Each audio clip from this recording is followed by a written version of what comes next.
Peace and blessings, everyone. This is your brother, Essai Imhotep, with the Madhu Andela Institute for the Advancement of Science and Culture. I am happy to be with you today, this Sunday, June 28th, 2020. And it's been a second since I've, done a full lecture. So today, getting back on my original content, so to speak. So we've been having a series of dynamic interviews, which will continue throughout the summer. But for now, I want to take the time to address an academic argument concerning the ancient Egyptian language. And so, in the most recent past, there has been some controversy concerning Jean-Claude Mboli's argument that Middle Egyptian and Coptic are two separate languages. And there's a lot of misinformation that had been circulating at the time of these initial arguments. And everyone who attempted to argue against it never read Jean-Claude Mboli's work, because they were making arguments that weren't even being made. For example, that Coptic is not an Egyptian language. And so you heard that from the likes of Neb or Dr. Mario Beatty. None of them had actually read Jean-Claude Mboli's work. And so they never understood the arguments. And so, this has been a long time in the making. And originally, I intended for our good brother Jean-Claude Mboli to do this lecture himself on the channel. But given the time constraints and, all that he's got going on now, it would be a minute before he was able to come on and do that. So I decided to, with his blessing, do the lecture instead. And so, as I have spoken of in the description, this is going to be a full lecture. This lecture here is intended for, the student to come back and review the information in chunks. And so this lecture may be, in between 2 to 3 hours. So what I'm going to do, the actual lecture, of course, is broken up into sections. So when this lecture is done, I'm going to go back and put the timestamps in the description so that, those are coming to review. It's easier to find the sections where you left off or whatnot. And I may just, even chop up the video and upload it in different components. probably like 2 or 3 different videos in one. So this is just intended to be, you know, a full lecture. It's going to be a good number of details, and so I hope that you have your pen and paper ready, or if you take notes on your computer, that you have that open and ready, that you have a drink or something.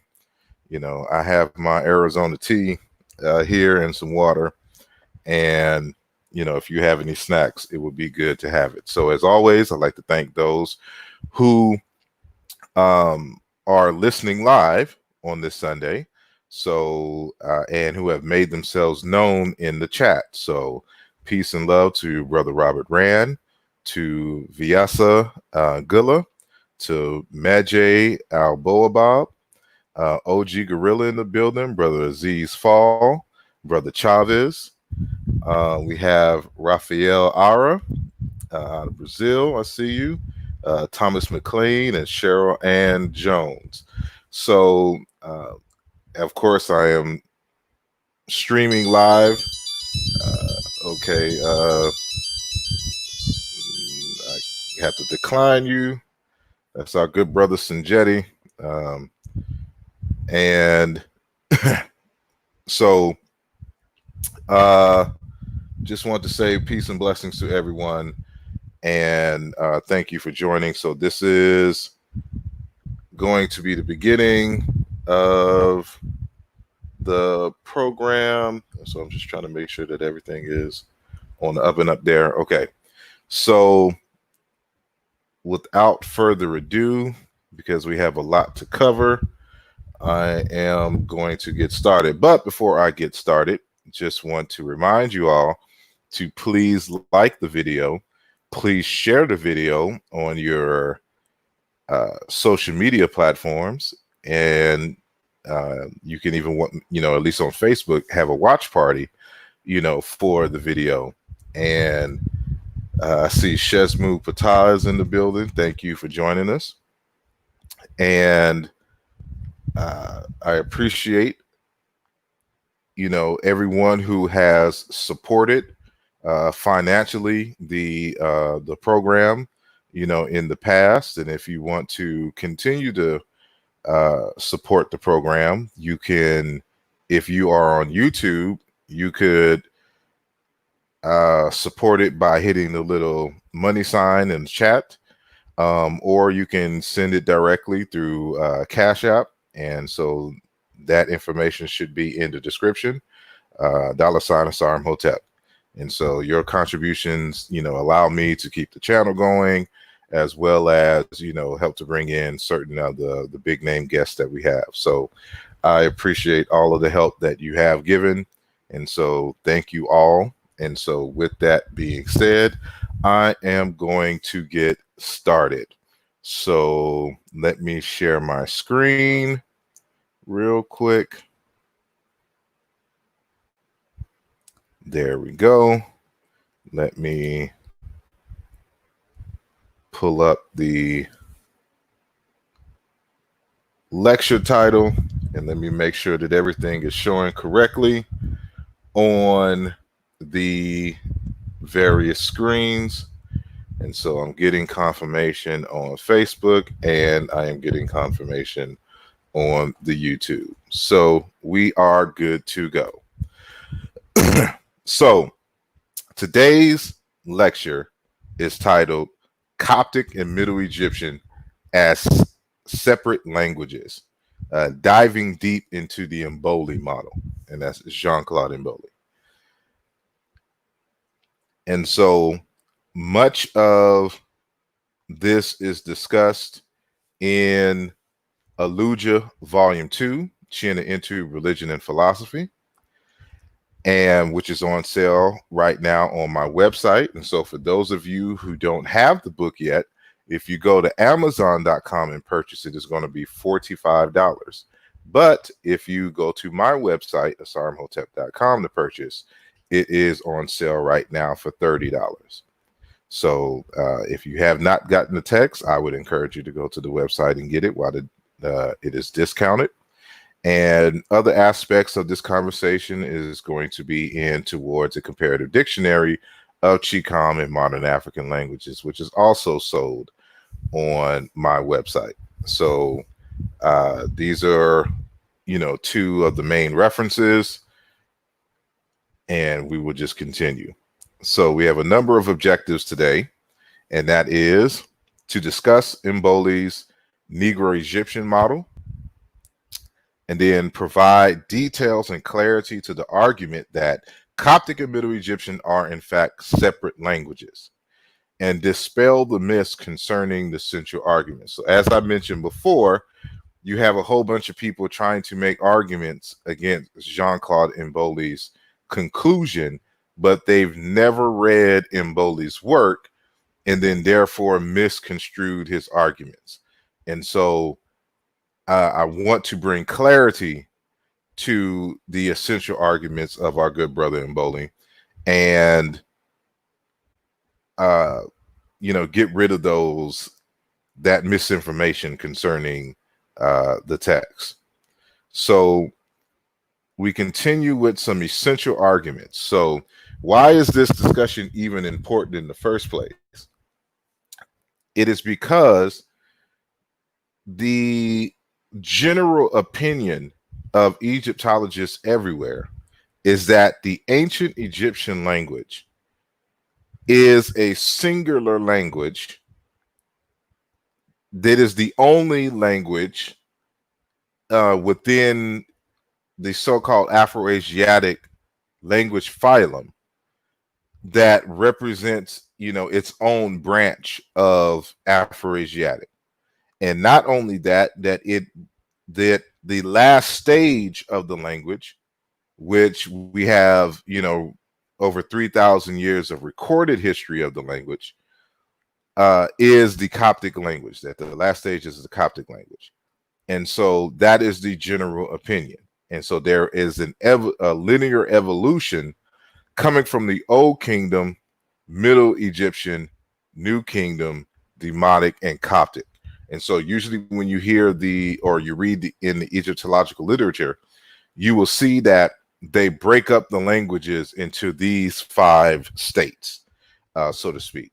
And so Old Kingdom, Middle Egyptian, or as you say, Old Egyptian, Middle Egyptian, New Egyptian, and New Kingdom Egyptian, Demotic, and Coptic. And so the Demotic and Coptic also come with their own scripts. So you'll also hear Demotic and Coptic in reference to an actual writing script. So keep that in mind. And so some of the reasons why they believe that this is the case, that there is a single path from Old Kingdom Egyptian to Coptic, it is based on vocabulary and the general geography and then the typology of the language itself. And also that Coptic was used in the decipherment of the hieroglyphs. So the expectation is that since Coptic was used to decipher the hieroglyphs, that this must be the later stage of the earlier branches. And that is not enough to make the argument that hold on one sec. Okay, so they make the argument that this is the case without doing any work. So a lot of people don't even really realize that, although Coptic was used to, reveal some of the hieroglyphic letters and things, it really didn't help to decipher, for example, Late Egyptian and Middle Egyptian. There were some other stages of this process that had to happen before really Middle Egyptian and things were fully deciphered. And so that's another conversation for another time. But, there tends to be this kind of lackadaisical and laziness when it comes to the Egyptological history and language studies, which is very sad on one end. And it it has blocked a lot of understanding of the ancient Egyptian language and culture in general. So, this is why the works of Sheikh Anta Diop, of Theophile Obenga, of Jean-Claude Mboli, of Ndidi, Modupe Oduyoye, et cetera, are very important in terms of this conversation. So, so we hope to do, the language and some things, some justice here today. So the first segment of this conversation is the historical context. So why should we even entertain the idea that Coptic could possibly be a separate language from Middle Egyptian and not simply a later continuation of the Middle Egyptian language? So that's what we are going to discuss here. And so a lot of this I've already discussed in the Nesubiti King in Ancient Egyptian, a lesson in paronymy and leadership text that was released in 2016. So you can get, if you don't have this text, you can get, some more details in this text. And a lot of it was repeated in the Chicam book, Towards a Comparative Dictionary of Chicam and Modern African Languages, with a little bit more details there. So if you don't have that text, you can get it in either one of those texts. So let's just start off with an analysis made by Dr. Raketi Amin. And this is from an article that she wrote in, or at least published in 1986, called The Unity of African Languages. And in this text, she's talking about the different stages of the Egyptian language. Now, keep in mind that she is a traditional Egyptologist in this sense, as it regards the ancient Egyptian language. So she says these designations, in terms of the so-called stages of the Egyptian language, however, reflect not so much stages in the development of Egyptian language per se, as rather stages in the evolving political history of the various dynasties. What Sir Alan Gardner called Late Egyptian was the dialect of Upper Kemet, traces of which were already noticed in the Old Kingdom in Upper Kemetic sites in dynasties 6 through 11. The vernacular called Middle Egyptian was predominant in Kemet. During the first intermediate period, this dialect spread northward by the late 11th dynasty and early 12th dynasties. So-called late Egyptian forms occur on all types of monumental inscriptions. When the Nubian regime gained power in the 25th dynasty, in the 18th dynasty, the vernacular of Upper Kemet spread with the establishment of the new kingdom. Amenhotep II composed a letter to his viceroy in Nubia, and in it he used what has come to be called Late Egyptian. In other words, his language was that of Nubia or Upper Egypt. And so to kind of put that in context, Amenhotep II is from the 18th dynasty. So when they talk about the New Kingdom language, what they're really talking about is the 19th dynasty onward. So when you start talking about the language of Ramesses II, of Akhenaten, or Amenhotep the fourth or whatever, and King Tut, etc. So from that period on in the 19th dynasty is the New Kingdom language, but prior to that is the Middle Kingdom language. And we'll see some call, even in this period, Neo-Middle Egyptian or something to that nature. And so what she's saying here is that during this time, during the 18th dynasty, Amenhotep II sends a letter to Nubia in the quote-unquote New Kingdom language. So before the New Kingdom even begins, we already have evidence of the New Kingdom language and or dialect. So that's what she's saying here. So that's going to be very important in this conversation to understand.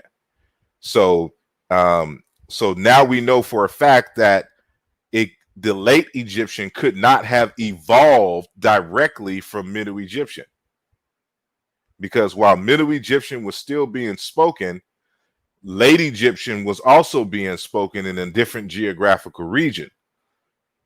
And so if this is something that you have to understand about languages and how they evolve.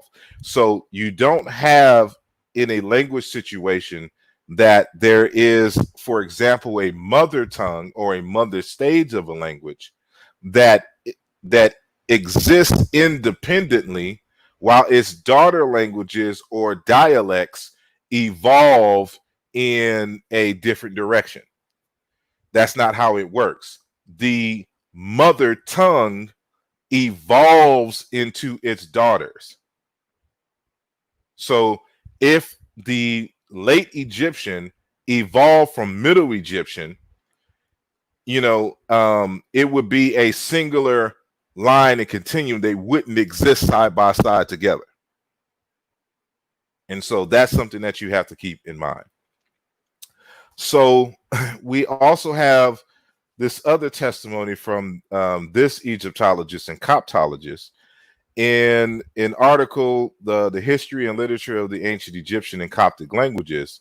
Bulas Ayad, who's a professor of anthropology at the University of Colorado. So in this article, he makes this following statement. Excuse me. Some scholars hold that the ancient Egyptians had another language in addition to the written form. Father Shenouda Mahir summarized the opinion of Chain, which is another author, concerning the popular national language of ancient Egypt. And I have embolded, in which he emphasizes that the Egyptian and Coptic languages have been together simultaneously since olden times. Chain has presented a copious and detailed study and has indicated that the Egyptian language is not a spoken language insofar as it is basically derived from Coptic, assuming that Coptic is the origin and that the Egyptian language was used by the priests and the scribes in their written work only. This means that Egyptian language is the language of the Egyptian who spoke in Coptic and who used this language for scriptural purposes only. This Egyptian language was only known to the scribes and totally unknown to the public. So in his argument, what he's saying is that the general population spoke the Coptic language, but only the administrators and the priests are the ones who spoke and written in Egyptian. And so these are two separate languages in writing scripts that existed simultaneously, as they were saying. But in this argument, he's saying that for example, the Middle Egyptian evolved out of the Coptic. And so it's a different diachrony here in this particular argument. But the important point here is that, at least for this author, the Coptic language and the Egyptian language existed simultaneously since the Old Kingdom, and that the Coptic language was the language of the general population. It didn't begin in later on in history.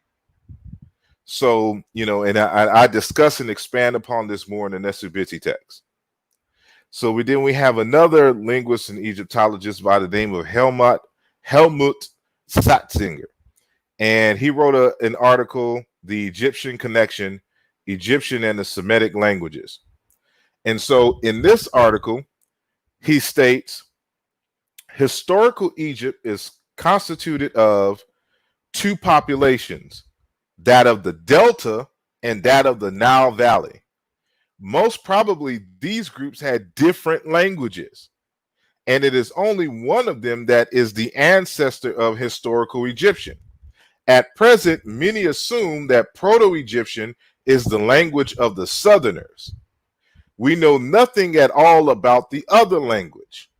So he's saying here that, so now this person is assuming at minimum 2 languages. And he gives a different geographical setting for these 2 languages. So in our modern day South is the origin of the Egyptian. We're talking about Old Kingdom, Middle Egyptian. And that the other, so he doesn't make the argument like the other author made concerning Coptic. But so he's just saying that there was more than likely an unknown language in the Delta region. And so this is going to be very important. So remember, we're setting the stage. And so people like to believe that, we're out of our mind for even suggesting that Coptic and Middle Egyptian are separate languages. And we're saying that this is in alignment with the scholarship and what we know about the various languages that existed in Egypt during the developmental stages and throughout its history. So he continues and reminds us that the valley population is not indigenous.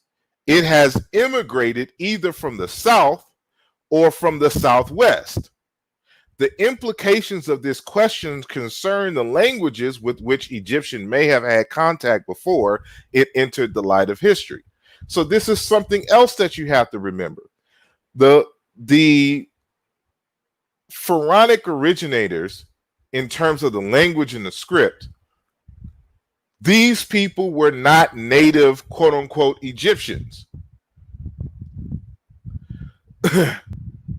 So they are imposing themselves on a native population.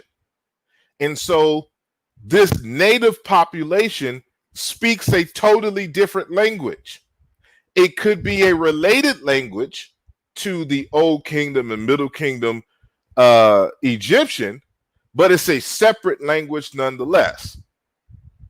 So it's just like when the British came here to the United States, the English language is not native to this land. So you have different, ethnic groups that stayed here originally who spoke Choctaw, or what we call Algonquian or Cherokee, et cetera, et cetera. And so as a result, the English language becomes the prestige language because they're the dominant group. They may not be dominant in terms of numbers, at least in this initial stage of American history, but because they have the power and the prestige, the writings and everything is going to be in English and not the underlying all these other languages which were native here. And so we have to keep that in mind. And so the Egyptian text informs us that this is in fact the case. And so we have textual evidence for that. So there's a New Kingdom text that is called the Tale of Senuhe. And this is a tale in which, there's a native Egyptian who finds himself in the Middle East and is desiring to come back home. Right. And, and so he wants to die and be buried in Egypt in his native land instead of dying and being buried in the Middle East. And so we have these 2 separate concepts that are told in this story. So let's read the first one on the left. He says, I do not know what sundered me from my place. It was like a dream, as if a man of the Delta were suddenly to see himself in Elephantine. So if you know the geography of Egypt, the Delta is in the extreme north of Egypt. And then Elephantine is to the south, which is almost bordering modern Sudan. And so he's letting you know that these are almost two different countries to Sinuhe. So it's like, you know, he was in such a foreign place that it seems as if you took a person who is native to the Delta region, and then they found themselves in southern Egypt, excuse me, in southern Egypt in Elephantine. So they're two different, you know, areas. So it's like if for example, if someone said, you know, it's like a person from New York finding themselves in the Arizona desert. Like it's a vastly different geography, so to speak. But it goes on to say that there's not just a geographical distance or difference, that this is also reflected in the languages of the area.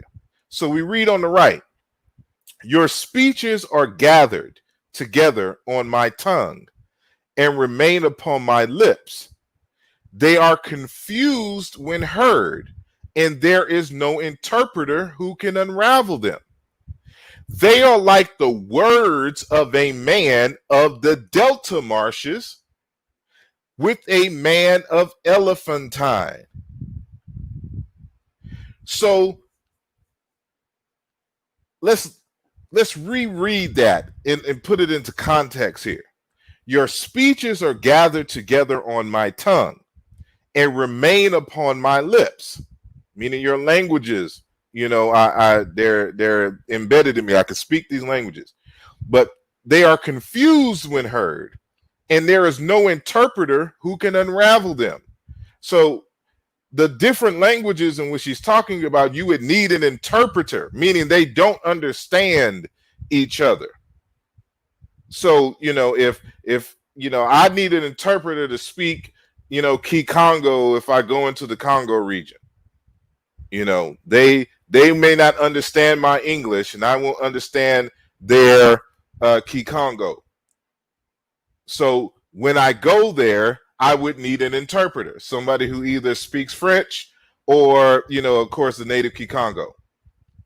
So, so this is what he's saying here. So he's like, they are like the words of a man of the Delta marshes with a man of Elephantine. So in linguistics, how we determine if two related languages are in fact different languages or dialects of a single language is the intelligibility test. And that is the language, are these different dialects mutually intelligible? Meaning, can I understand them? So like when I go to New Orleans, back home to New Orleans, you know, we speak differently in New Orleans than the general country at large. But it's not hard for anybody out in Cali or Wyoming to understand people in New Orleans. It's all English. It's just a different dialect of English. But that's a totally different thing when, for example, if I was to go into the hills of Jamaica and, you know, and listening to the kind of Jamaican, even though they generally use English words in Jamaican, that, you know, it would be hard for an English speaker to understand these children of the Maroons who found themselves in the mountains in Jamaica, because the language has evolved so much that it's unintelligible to most of us here in the United States. So we would have to consider that now at this point separate languages. So by the time of this speech, he's acknowledging here at least two different languages that were spoken in ancient Egypt. So, you know, we go back to Dr. Satzinger, He says historical Egypt is constituted of two populations, that of the Delta and that of the Nile Valley. Most probably these groups had different languages, and it is only one of them that is the ancestor historical Egyptian. At present, many assume that Proto-Egyptian is the language of the Southerners. So we remember that the valley population is not indigenous. It has immigrated either from the south or from the southwest. The implications of this question concerning the languages which Egyptian may have had contact before it entered the light of history. So you have a group of immigrants coming from the south. So that south, remember, Elephantine is in the south. So they're saying that the Delta language and the Southern languages are totally different languages.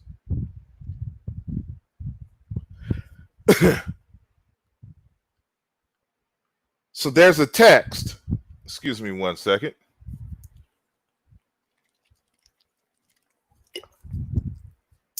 There's a text that was published in 1999 called Egyptian Phonology, an introduction to the phonology of a dead language by Karsten Pust. And, you know, he's a traditional Egyptologist, but he provides some clues unwittingly that supports our general hypothesis, even though he doesn't necessarily word it in the way that I'm articulating this today. So he says here, concerning the Egyptian language, from about 1300 BC on, remarkable linguistic differences can be observed on a synchronic level. Text can either be written in a somewhat archaic language based on Middle Egyptian or in a more informal language which probably reflects the contemporary spoken tongue. The former is called Neo-Middle Egyptian, the latter Late Egyptian. The gap between Neo-Middle Egyptian and Late Egyptian is considerable in both the grammatical and the lexical respects. Let me read that again and slow it down. The gap between Middle Egyptian and Late Egyptian is considerable in both the grammatical and the lexical respects, so as to justify a classification as two different languages.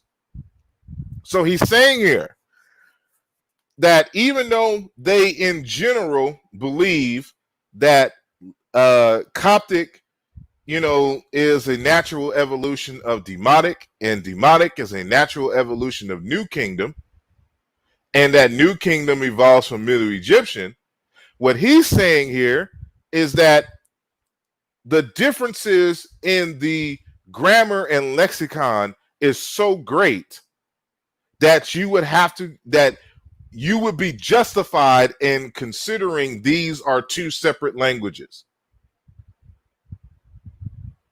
So we have to keep that in mind.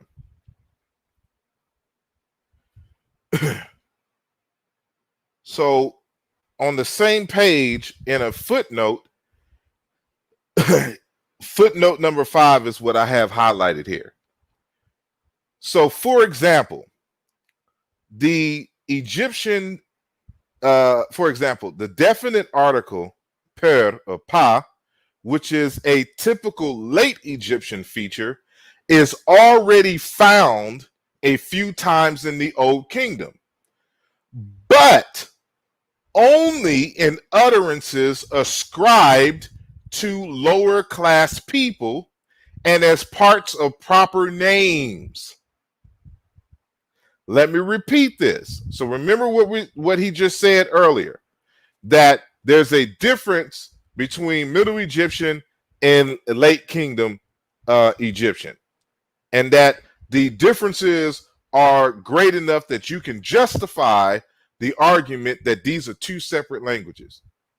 So this number 5 is to another point that he made previously, but this is applicable to the point which we just cited.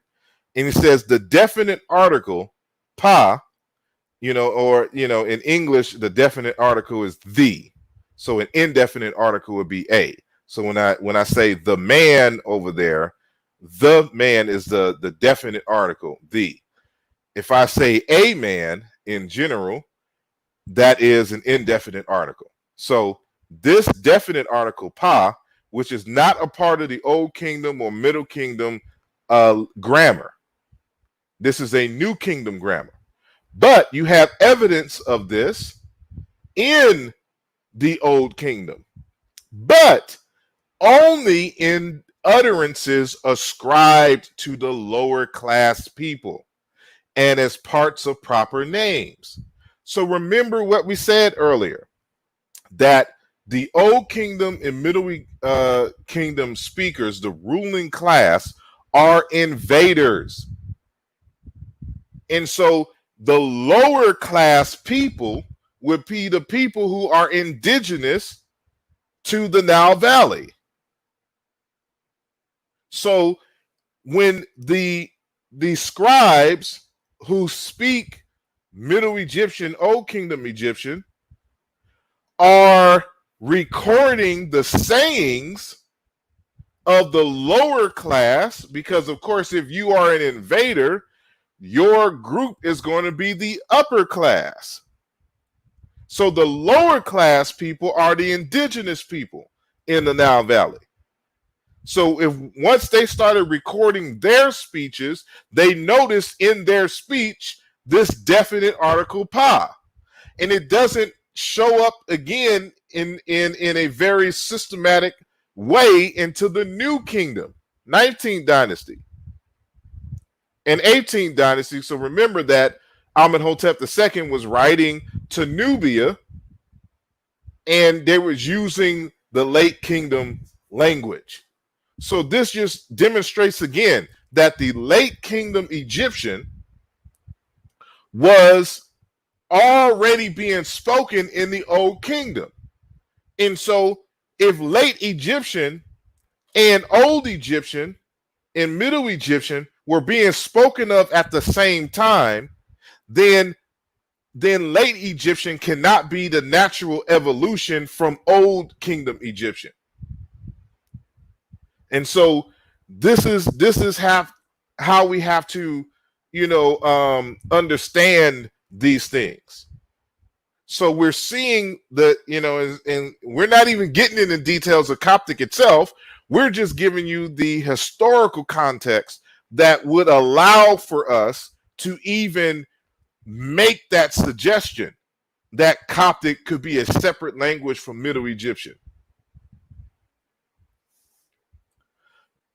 And so he continues, in addition to the diachronic variation, the linguistic situation in Egypt has been characterized by considerable diastratic differentiation during most of all periods.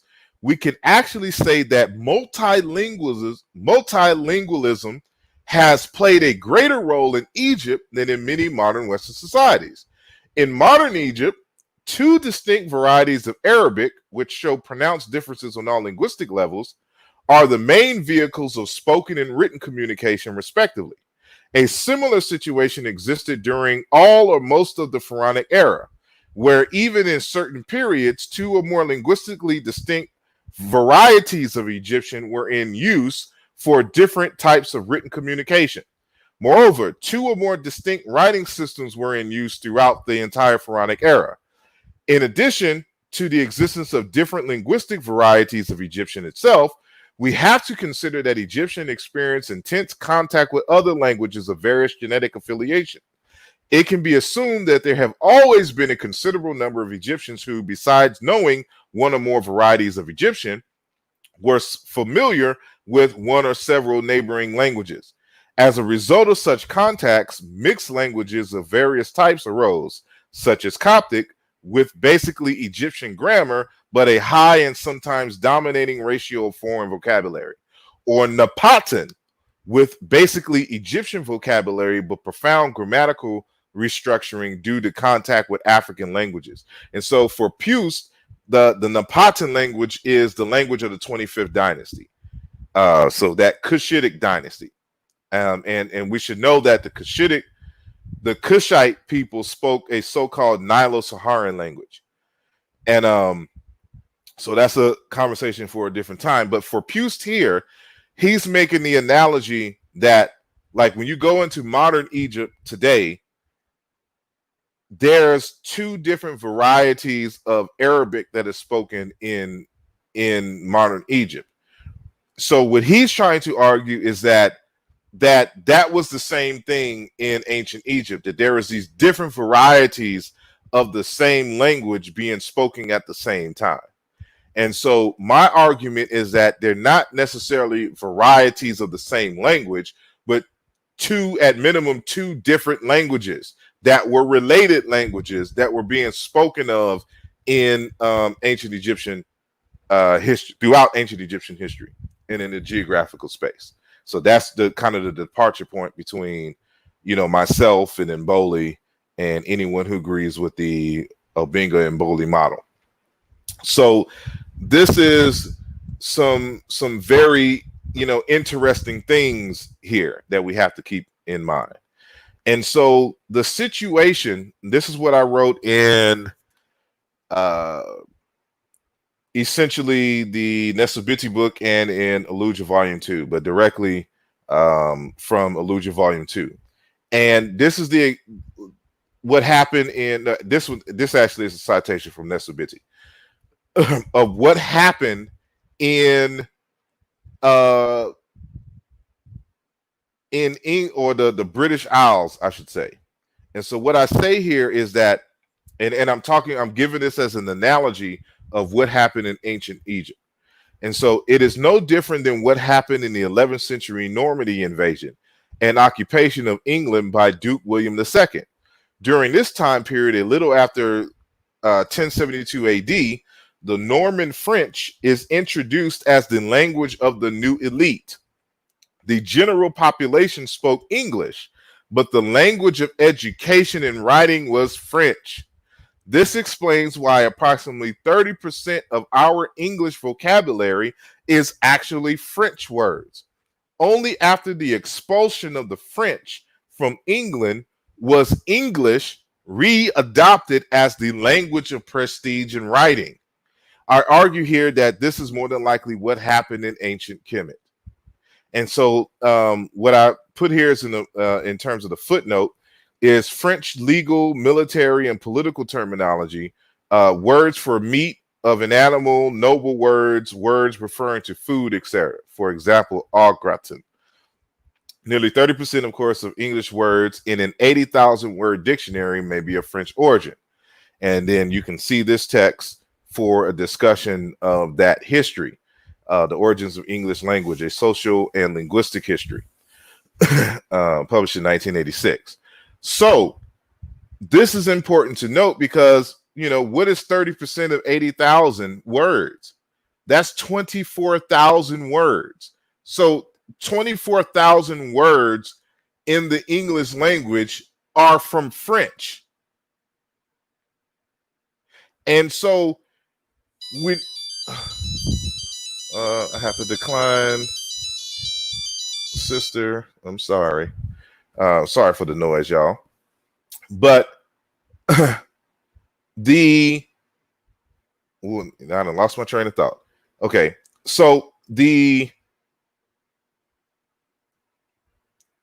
24,000 words of French origin in the English language.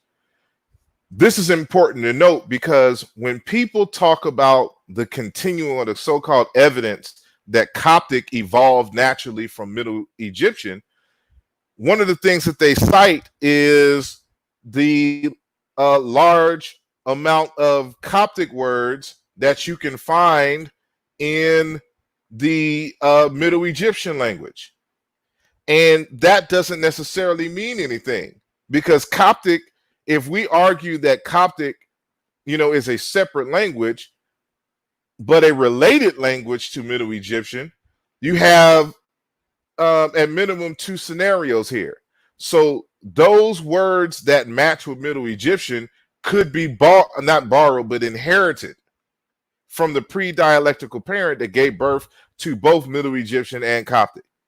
But then you also have the situation because Coptic speakers were living in the same proximity as Old Kingdom and Middle Egyptian speakers, that they could have borrowed those terms from the prestige language folks. And you would have a whole bunch of that because the Old Kingdom Middle Egyptian rulers had ruled for such a long time until about the Late Kingdom. And so the Late Kingdom, given our scenario here, would be now you having native rulers reestablishing themselves after the Second Intermediate Period in Egypt. And so we have to keep these things in mind. So one of the ways that you can tell that, you know, either two languages are present or there was some heavy contacts in a language group is when you start seeing doublets in the language for very basic words. So here's a few examples here. So I have this table with 5 columns and a number of rows, and each one of the columns, you know, are just different words for the same item in the Egyptian language. And so if this evolved naturally, we would not have these different words for the same thing. So the word for face and facing, we have in variety A, chenet. Then you have variety B, her. Then you have the word for head. So you have tep, and then you have jer. Then you also have jenet, and then you have resh, which is late Egyptian, which actually may be a borrowing from Semitic. And then we have the word for heart. So you have harti, and then you have id. Then you have the word for penis or phallus, mit. Then you have beh, and then you have hinin, and then you have meter. Different words all together. And so you can see, like, the word for this, to suckle, which becomes a word for wet nurse as a result of the T suffix. But you have menehet, and then you have sinkiet, or sinquit, ta, or whatever. And so the word for grow old, ir, and irik. Then you have wit or ot. Then you have simsu. And so these are all, and we can go on and on, but you see that these are totally different varieties of the same word and concepts. And so when you think about even in English, like, you know, we have the word chief in English, but the word chief in English is a borrowing. It is a word that means head, but our native word is head. Or when you say capital, you know, capital is another borrowing into English. It's another root that means head. It's the same root that gives us the word chief. Chief is the palatalized variant of the root that gives us capital. So when you understand these, when the borrowings, well, how did we get these? And these are coming from Latin. And so, of course, we get them from French. And matter of fact, we get them from French and Latin because, you know, our education system likes to use Latin and Greek words, you know, for various concepts. So you have voluntary borrowing, and then you had the involuntary borrowing as a result of the French speakers who invaded Normandy in the early part of the last millennium. You know, that being the prestige language. So we have a whole bunch of doublets in the English language. Remember, we have at minimum 24,000 French words. And so that's not including, because it's as I estimate, or one author estimated, maybe 80 up to 80% of the English language, the vocabulary is borrowed vocabulary. So, you know, we're dealing with French on one hand, then you have Latin on another, then you have Celtic on another, then you have, of course, a lot of Greek words. And then, of course, you have some Native American words and African, but those are on a smaller scale in comparison to the other Indo-European languages from which the English language has borrowed. You know, it's only the grammar that really informs us that English is a Germanic language. So Lepsius, in his 1837 work, states that one of the most obvious differences between the sacred dialect and we're talking about the hieroglyphs, so we're talking about Middle Egyptian, etc., and the Coptic language is that the majority of the grammatical affixes once suffixed to substantives or nouns and verbs are found to be prefixed in the Coptic language, a linguistic phenomenon that repeatedly occurs throughout all languages. And so what they're saying here is typologically that, you know, you even notice a difference in how the suffixes and prefixes, you know, are handled in Coptic versus the Middle Egyptian. So all of those suffixes in Middle Egyptian are really prefixed in Coptic, and that has a major implications on sound change and things to that nature, as we will discuss later on in this conversation. So I will continue. So now we're going to our second segment, and I'll be explaining Negro-Egyptian a bit. So remember, the first half or the first part of the conversation, we're talking about just the general context in which, you know, we have grounds to suspect that Egyptian, Old Kingdom and Middle Kingdom Egyptian was not the only language being spoken in Egypt at that time, and that there were other languages, and one of the native languages that was being spoken there was Coptic, and that Coptic was the language of the lower class people, the original people of the Nile Valley and the Delta.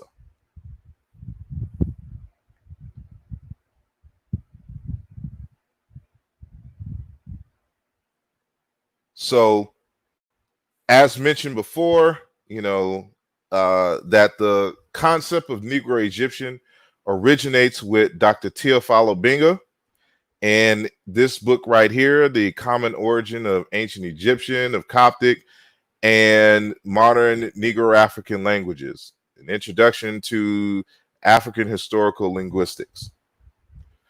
And this was published in 1993 in French. And in it, you know, one of his major arguments is that the Afro-Asiatic language phylum is a non-existent phylum. And he went about to reorganize African languages. And so on this column, these two columns here, on the right column, you see the standard, you know, argumentation, which originates in Greenberg, 1963, Introduction to African Languages. And this is Afrasian or Afro-Asiatic, Nilo-Saharan, Niger-Cardifonian, and Khoisan, and Niger-Cardifonian being Niger-Congo. And so, but for Obenga, he divides African languages into three language groups. You have the Berber language, the Negro-Egyptian language, and Khoisan. So Berber in the Greenberg model belongs to Afrasian. And so Afrasian consists of Egyptian, Berber, Chadic, Omotic, Cushitic, and the Semitic languages. So what Obenga does is he takes out Semitic and doesn't even include it into the African languages, argues that Berber is an African language, but it's a separate language family. And then there's Negro-Egyptian and then Khoisan. So Negro-Egyptian are the other languages that were included in the Afro-Asiatic minus Berber and Semitic. So this includes Chadic, this includes Omotic, this includes Cushitic, and also the Nilo-Saharan languages and the Niger-Cordofanian languages or Niger-Congo languages. So That's how Theophile Obenga organized his Negro-Egyptian.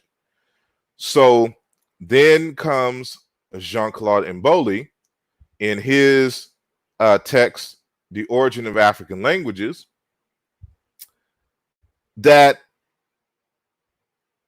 this analysis, isn't all the way right, because the same issues that plague Afro-Asiatic also plague Nilo-Saharan and Niger-Congo.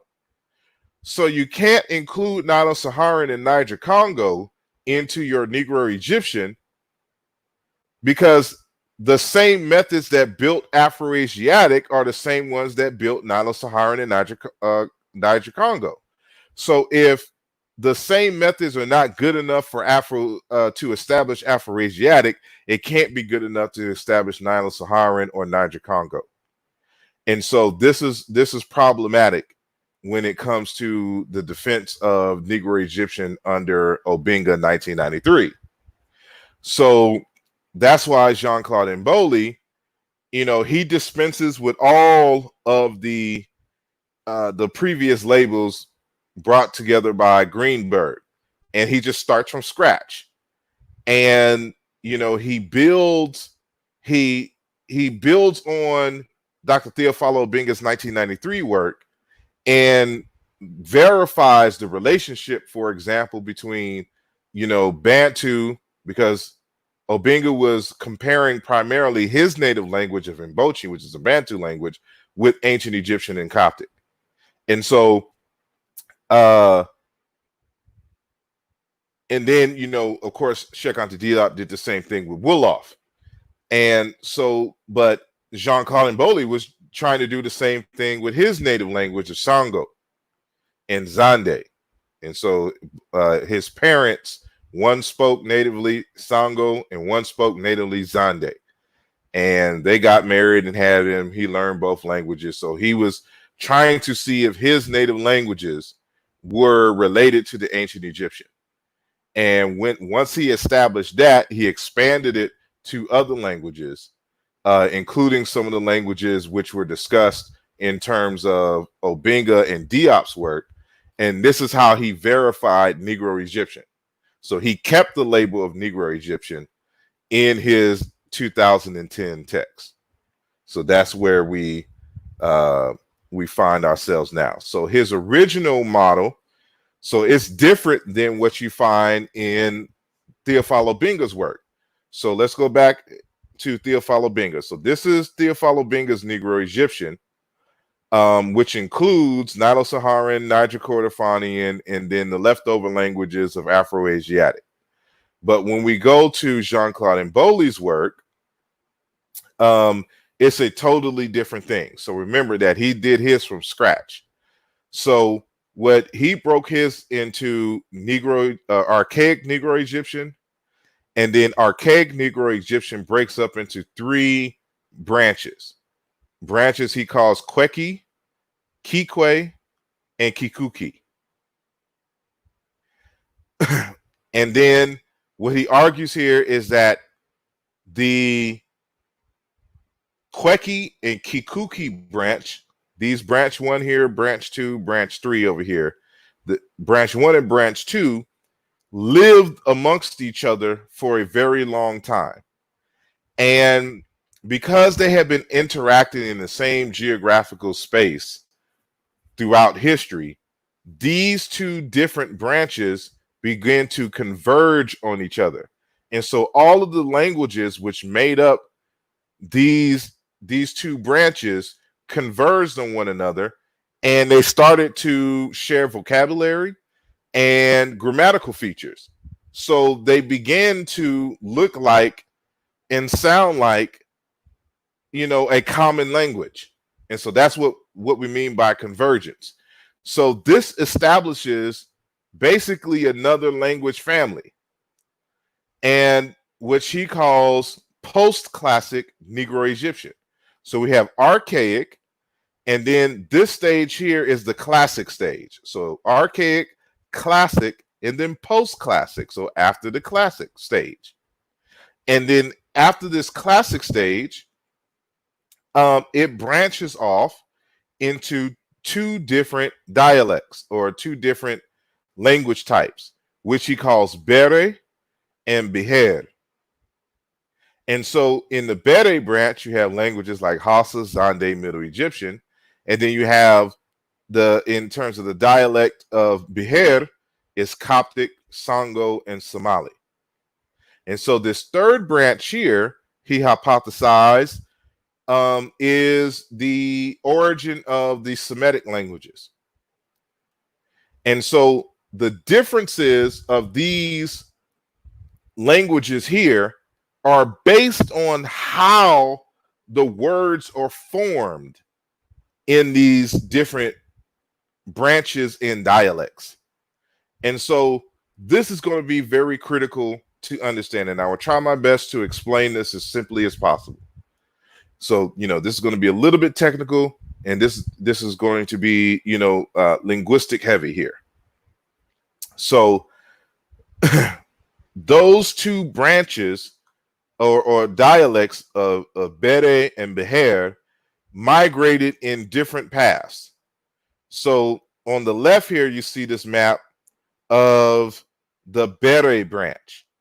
And so the Bantu being a part of the Bere branch, he argues originates in East Africa. And these folks migrate, from the Great Lakes region into these different parts of Central and Southern Africa. And then, out of that Proto-Bantu branch of the Bere, comes Middle Egyptian, Zande, Hausa, and Bambara. But they coalesce over here in the Sudan and then spread out from the Sudan in these different directions. The Beher languages, these are your Wolof, Nuer, the Luo languages. Then Sango into the, Central African Republic, Somali language, Coptic, and Zerma. Zerma is a Songhai language, a Songhai language. And so these are two different branches of Negro-Egyptian or post-classic Negro-Egyptian. So Chiena Intu. So remember that this is the label that I have given to Negro-Egyptian. So, if you read my latest works that came out in 2020, you will see Chiena Intu instead of Negro-Egyptian. I've already done a series of talks on that, and then everything is explained in the books. But and so I just wanted to make that known when I show this updated representation of the branches. So I will not use Chiena Intu throughout this conversation, but I just wanted to put that into perspective for this particular slide. And so I'm going to keep everything Negro-Egyptian so we don't get confused, because we're talking about Mboli's work 2010. So this variation that you see here is from his upcoming book. And so this is me translating this into English and then doing my own renaming, but this is all of his structure. Hold on. So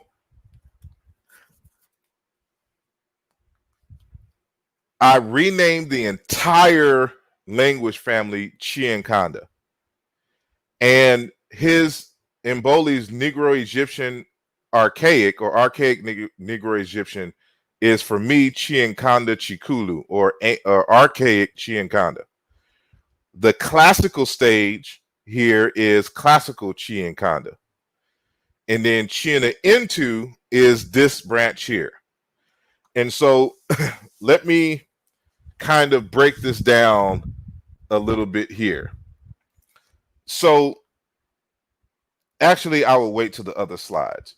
But what this is just an updated version. So Chiena Intu, or the Negro-Egyptian post-classic or post-classic Negro-Egyptian,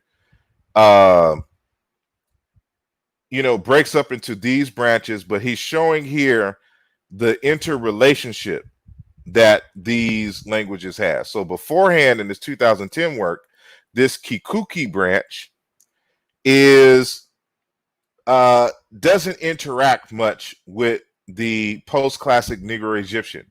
But what he's arguing now in his updated work is that the Kikuki group has been interacting. So he has more evidence that that is the fact. So that's why you see this arrow now pointing to this chin into, which represents post-classic Negro-Egyptian. And so it is this Kikuki group that becomes the branch Kabed. And Kabed is an Arabic word for liver. And it's the interaction between the Kabed language or languages and the interaction of the Behair dialect that creates pre-Proto-Semitic. And when the pre-Proto-Semitic speakers interact with the Proto-Bantu speakers from the Bere branch, that's what creates Proto-Semitic. And so this is a totally different conversation, but it is a relevant one, and just wanted to state that before we move on.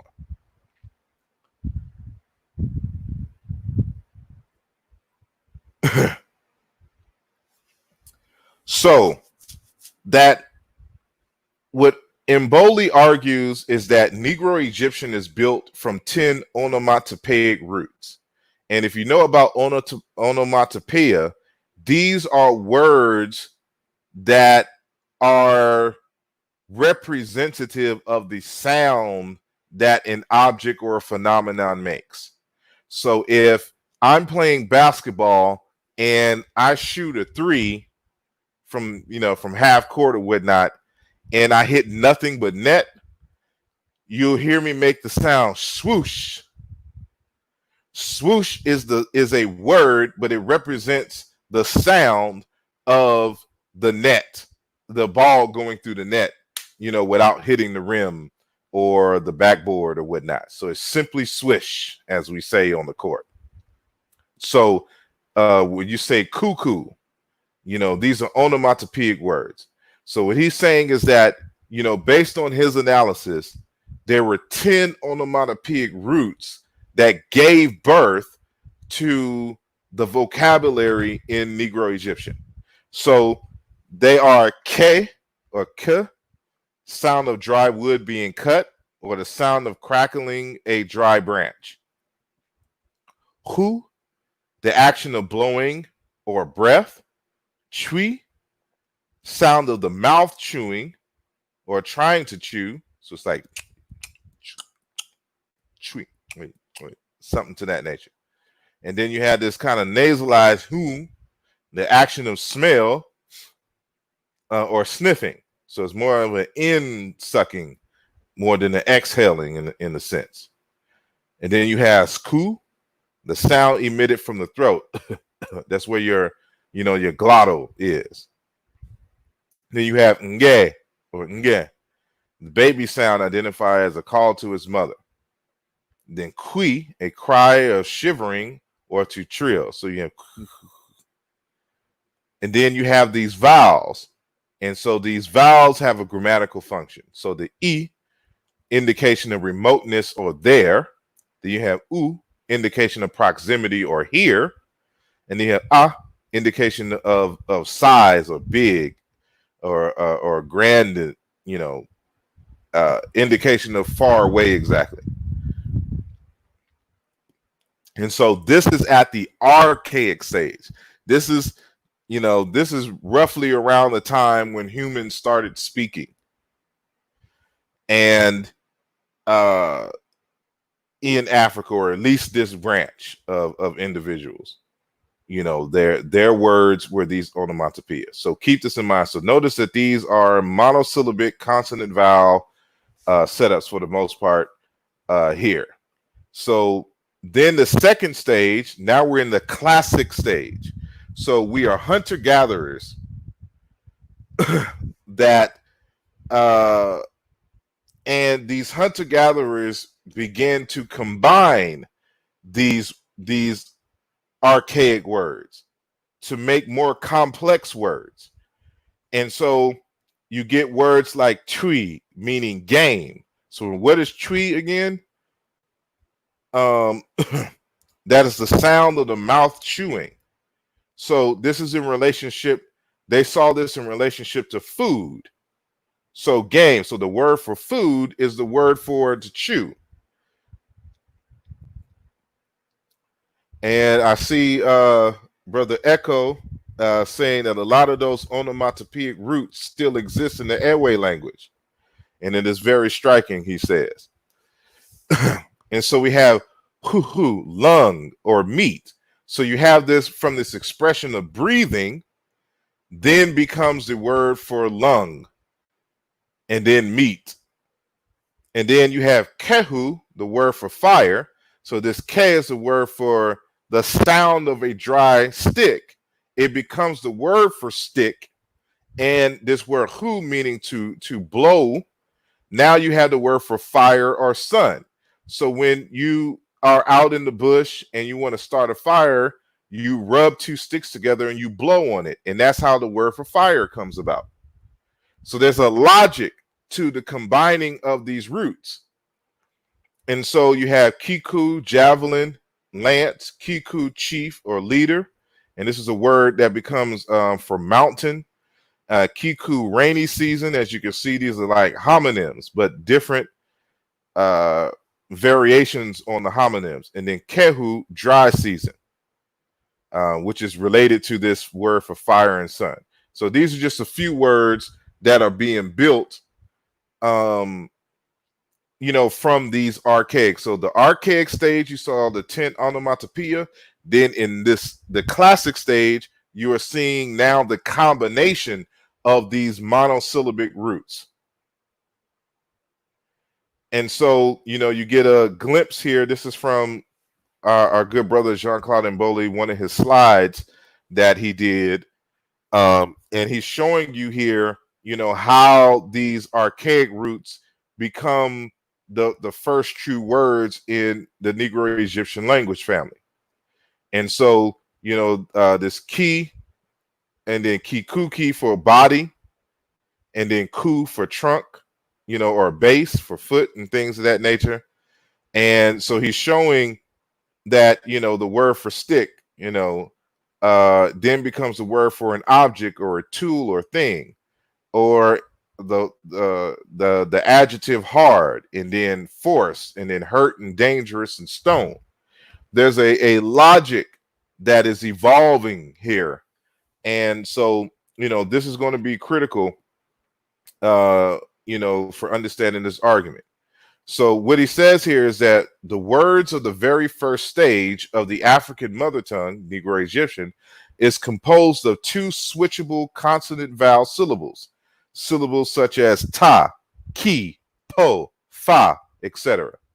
So you have consonant vowel, consonant vowel. And so these actually read like small sentences, almost like if I was to say the word blackbird, and then you have here, so what he's showing here is that there was a stress on one of the syllables. And so right here, it's in red, the first syllable being stressed. And then, so you have this variety where the stressed first syllable and then the unstressed second syllable, or the unstressed first syllable and stressed second syllable. So there was a free word order form in the early stages of Negro-Egyptian. And so, only over time did these forms start to coalesce, in a rule-based, process. So what he says is that each consonant vowel syllables is called a primal lexeme. Of course, the 10 such primal lexemes have been isolated in Negro-Egyptian, all are onomatopoeia. So in association, the more significant word, the stressed word, the determined, is accented, high tone, whereas the less significant, determinate, is not, regardless of the order. So high tone, neutral or low tone, high tone, neutral, low tone, neutral, high tone here. So the stress is either on the first syllable or the second syllable, depending on the word. So for those who don't know, like the different types of, syllables that you can have. So I gave some English examples. So a consonant vowel word in English is the word go. A vowel consonant variation is the word at. A consonant vowel consonant situation is the word sit. And then a consonant vowel consonant word is fool. I should have put an example here for consonant vowel, which would be like a word bore, like to bore, B-O-R-E. And so these are just the different types of word formations that you can see in English. And so let's go back here just a moment. So remember that in the classic stage, there are three groups: Kikwe, Kweki, and Kikuki. So these words are just, ki and ku that, have evolved in a certain manner or have been grouped in a certain manner. And so they all originally were Kikuki. But because of the way that the stress was on the word order, what is consonant vowel here, one of the either the prefix or suffix merged at the end in the unstressed syllable. And so that's how we get from Kikuki to Kikwe and Kikuki to Kweki. But in this branch, none of these syllables are stressed. So that's why they've been able to keep this tri-radical formulation that you see in Semitic, in the Kabed branch. So right now we're just going to focus on the Kikwe group and the Kweki group. So let me go back to this slide here. So you see evidence of this in these various languages. So in Bantu language, the Ingala or Lingala, as we would say, you would see this word here, kuni, which means rich, or koni, firewood. But then you would see another variation in the same language, kama, which means 100. And so these belong to two different branches. So remember what I said up here. Let me go back. That these were three separate branches. But because branch 1 and branch 2 have been interacting with each other for a long period of time, they began to merge on one another. And they were borrowing vocabulary for the same words, but in a different context. And so when they coalesced and became post-classic Negro-Egyptian, each language had words from both groups, from Kikwe and Kweki.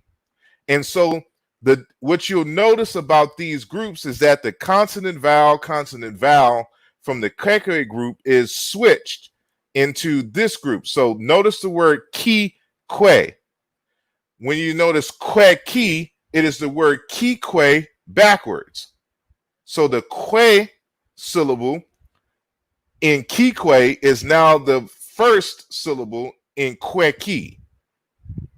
So I hope this is making sense for those of you who are listening. So these two separate branches, as you can see the arrows here interacting with each other to become their interaction becomes post-classic Negro-Egyptian, or what I call Chiena Intu. And so you see this evidence in the languages.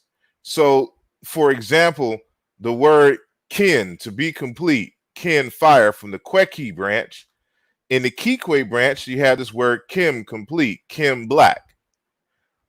And then you have Nsongo, Kono, be big. And then Kwe, complete, Kwa, hair, etc. These are just different variations from this coalescence of Kikwe here. Well, let me find one that is more, because there's in Songo, there's some other stuff that is going on here, which it'll take some time to explain. But in Ingala, this will make more sense. So notice that this word pasa, meaning twin, and this word sobya, ceremonial knife. The root pasa is found in this Egyptian word here, pesesh, and this sh part is actually a suffix, a verbal suffix, meaning to divide. And then you have this word sef, to cut, and then with the T suffix, it becomes the word for sword. And so this twin, this word for twin, pasa, comes from this notion of to divide. So if I was to take a cake and divide it in half, you would have two symmetrical sides. So the notion in the archaic Negro-Egyptian is that, or the classical Negro-Egyptian is that my twin is, my mirror, my symmetric mirror, my other half. So this word twin is a derived root from the same root here that means to divide. And so from that same, just as we see here in Egyptian, pasesh, the root here is pis or pas or pasa or something like that. And here we see that the syllables have switched. So the S in pes, in pasa here, is now the first consonant, and the P sound became F. So hopefully you can see exactly what I'm saying here. The syllables are switched, but they're both in the same language. Hold on. They're both in the same language. So it's the same thing in the Zande language. It's where para, to divide, and then sapa, cut, sape, knife. So you see the same pattern here. It's just the same word. So this word para, meaning to divide, is this word sapa in reverse. And so you should know that this KP is a simultaneous articulation. Pa. And probably another dialect is just pa. And so we had the same thing in Yoruba. So the Yoruba, they'll say pa. We don't have this sound in English, but and oftentimes you'll just see it spelled with a P. So these are the same sounds, basically. These are phonetic in terms of the language of Zande. But this, you notice there's an R here in this second consonant, but there's an S here in the reverse. And you should know that R can become S, especially intervocically. So this S becomes R over here because the R, this S was in between two vowels. So that's just a kind of a linguistic thing that we have to, keep in mind here. And so we see the same thing here in Somali, bar, half, and then saf, cut, sif, sword. Notice it's the same syllable switched. And so the kweki and kikwe was the vocabulary that originally were in separate branches. They were all borrowed by these languages, and now they just become the part of the lexicon of the languages that emerge from post-classic Negro-Egyptian. So now when the post-classic Negro-Egyptian splits into two, all the languages that are in the Bere branch and the Beher branch or dialect, they all have words from both the Kweki and Kweki, the Kikwe and Kweki branches. So I hope this makes sense, that just because you find in for example, the Bantu or Egyptian language words that belong to the Kweki and Kikwe branches from the earlier stage, that these constitute evidence of separate languages. No, all the languages that originate from the post-classic stage, which is right here, they inherited the vocabulary from both these separate branches that were once separate branches in the remote past. And so now they become, again, as I just stated, part of the basic vocabulary of the Bere dialect and the Behir dialect. So I hope I'm making sense. Let me. So, again, I'll just pause this here. You can pause this when you come back and review so that you can see, and notice, you'll notice, the truth in this breakup here that Mboli discovered. And so this is something that I discovered as well, independently of Mboli, but I didn't do the extensive work that he did. I just noticed that you would find the same word just with the syllable switched in the Egyptian language. And this let me know, my argument that there were other languages being spoken because of this. But, I have a more mature perspective on this now. So here's another example of, in Egyptian itself, kikwe and kweki. So, you have this word rebi. Actually, this is where the English word love comes from. To love, to desire, wish, to long for, to covet. And then you have the syllabic inverse, mer, to wish, to love, to covet, desire. And so I show the correspondence here. Rebet, or rebata, cow, marit, black cow. Reb, chisel, mer, chisel. Ru, ruwa, death, or to be dead. Merhe, to decay, to pass away. Rebiyet, servant. Meru, servants, underlings. Rebu, clothes, garments. Meru, strips of cloth, bundle, etc., etc. So when we're doing the internal analysis, we can see that the Egyptian has inherited from the classical stage vocabulary from the Kikwe and Kweki dialects. And this is how you would demonstrate that in the text. So now, here's a different argument that I make here. So hold on one second as I take a sip of my Arizona tea.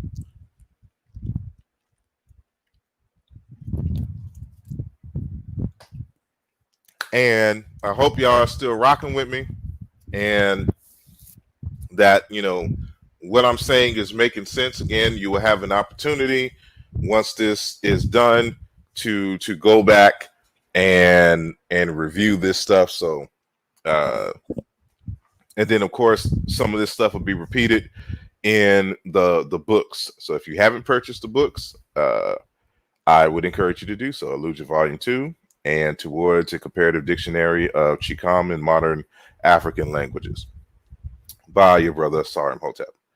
So now what I show here is that both of these varieties of words here are both from the Kekwi branch. And so this, what we usually say is in terms of Shin, actually is an evolution of the word Kim in Egyptian. But what I show here is that these are the same words or have the same roots, but they're pronounced totally different. This informs me because there's no evidence of a logical evolution in Egyptian itself, because both of these are being spoken at the same time. All of these words are being used at the same time in the Old Kingdom. So what this tells me is that one of these comes from a different related language, that one of these are borrowings into Egyptian.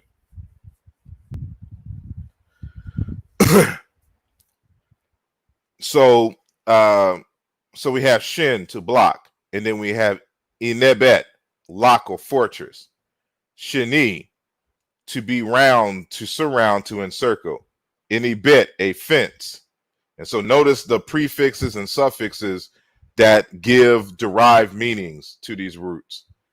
Shini, a vessel. Nebet, a vessel. Shini, a tree or its fruits. Seneb, a fruit tree and its fruit. Shinu, a rope. Seneb, cord, twine. Shini, a workman. Neb, a creator or a builder. You know, this lets me know that one of these are not part of the Old Kingdom Middle Egyptian direct lineage, that one of these are borrowings into the language. And so we'll have to do some more work, some more detailed work to see how this has happened. But these are the same. These both come from Kikwe and have, evolved on different lines. And so one of these are borrowing. So we can tell this, by doing the work. So now we're getting into more detail of the post-classic Negro-Egyptian. So I'm trying to build you up so we can answer the question about Coptic being a separate. What is the evidence for Coptic being a separate language? And so now we get into post-classic Negro-Egyptian. So Mboli on page 440, and I'm translating this from the French. He says, indeed, the non-labialized syllable K for the Kweki, and so a labial is the sound M, B as in boy, and the W. So these are the sounds that you make by closing or approximating both lips to each other. So those are labials. That's where labial lips come from. So when he says, indeed, the non-labialized syllable out of Kikwe or Kweki, which is K for Kweki or group, and the K for the Kikwe group, from the proto-words, the primal lexemes, which we mentioned earlier, have helped to rebuild these two dialects, which have originated, as we have shown above, from a primal lexeme in the determinate position. These two groups have merely reduced the new trisyllabic words into disyllabic words. So remember that the consonant vowel became consonant vowel in the classic stage. So this is what he's talking about here. These two groups have merely reduced the new trisyllabic words into disyllabic words. In terms of, remember that the Kikuki, the trisyllabic form, in the Kikwe and Kweki groups have reduced from that Kikuki form. So that's what he's saying here. This has led to the emergence of complex consonants like Zonde labiovelars or hasaglotals. Having lost its contrastive function, the accent eventually disappeared in an area of each of the two Kikwe and Kweki groups, respectively, after which created the subgroups Kwe and Kwe, respectively. So the Kwe in Kweki, and then the Kwe in Kikwe. So the unaccented of these forms drop. So that's the K in this group, respectively. And there are many dialectical branches due to different realizations of prefix of agent and of the closed central vowel. All of these varieties of Negro-Egyptian derive from two groups discussed above. That's the Kikwe and Kweki, and will greatly come into contact with each other over a long period of time, sharing many elements of their grammars and their vocabularies, and finally getting close enough to be considered a single language. And so that's what post-classic Negro-Egyptian is. So different languages, living language population or language speakers living in close proximity of each other, living for a long period of time as a result of intermarriage and communicating in terms of trade, maybe wars, and trying to communicate with one another. The languages started to sound alike, where these different languages now really seem to be dialects of a singular language. And they come together that you can consider them a single language. And so that language stage is what he calls post-classic Negro-Egyptian, which we mentioned earlier.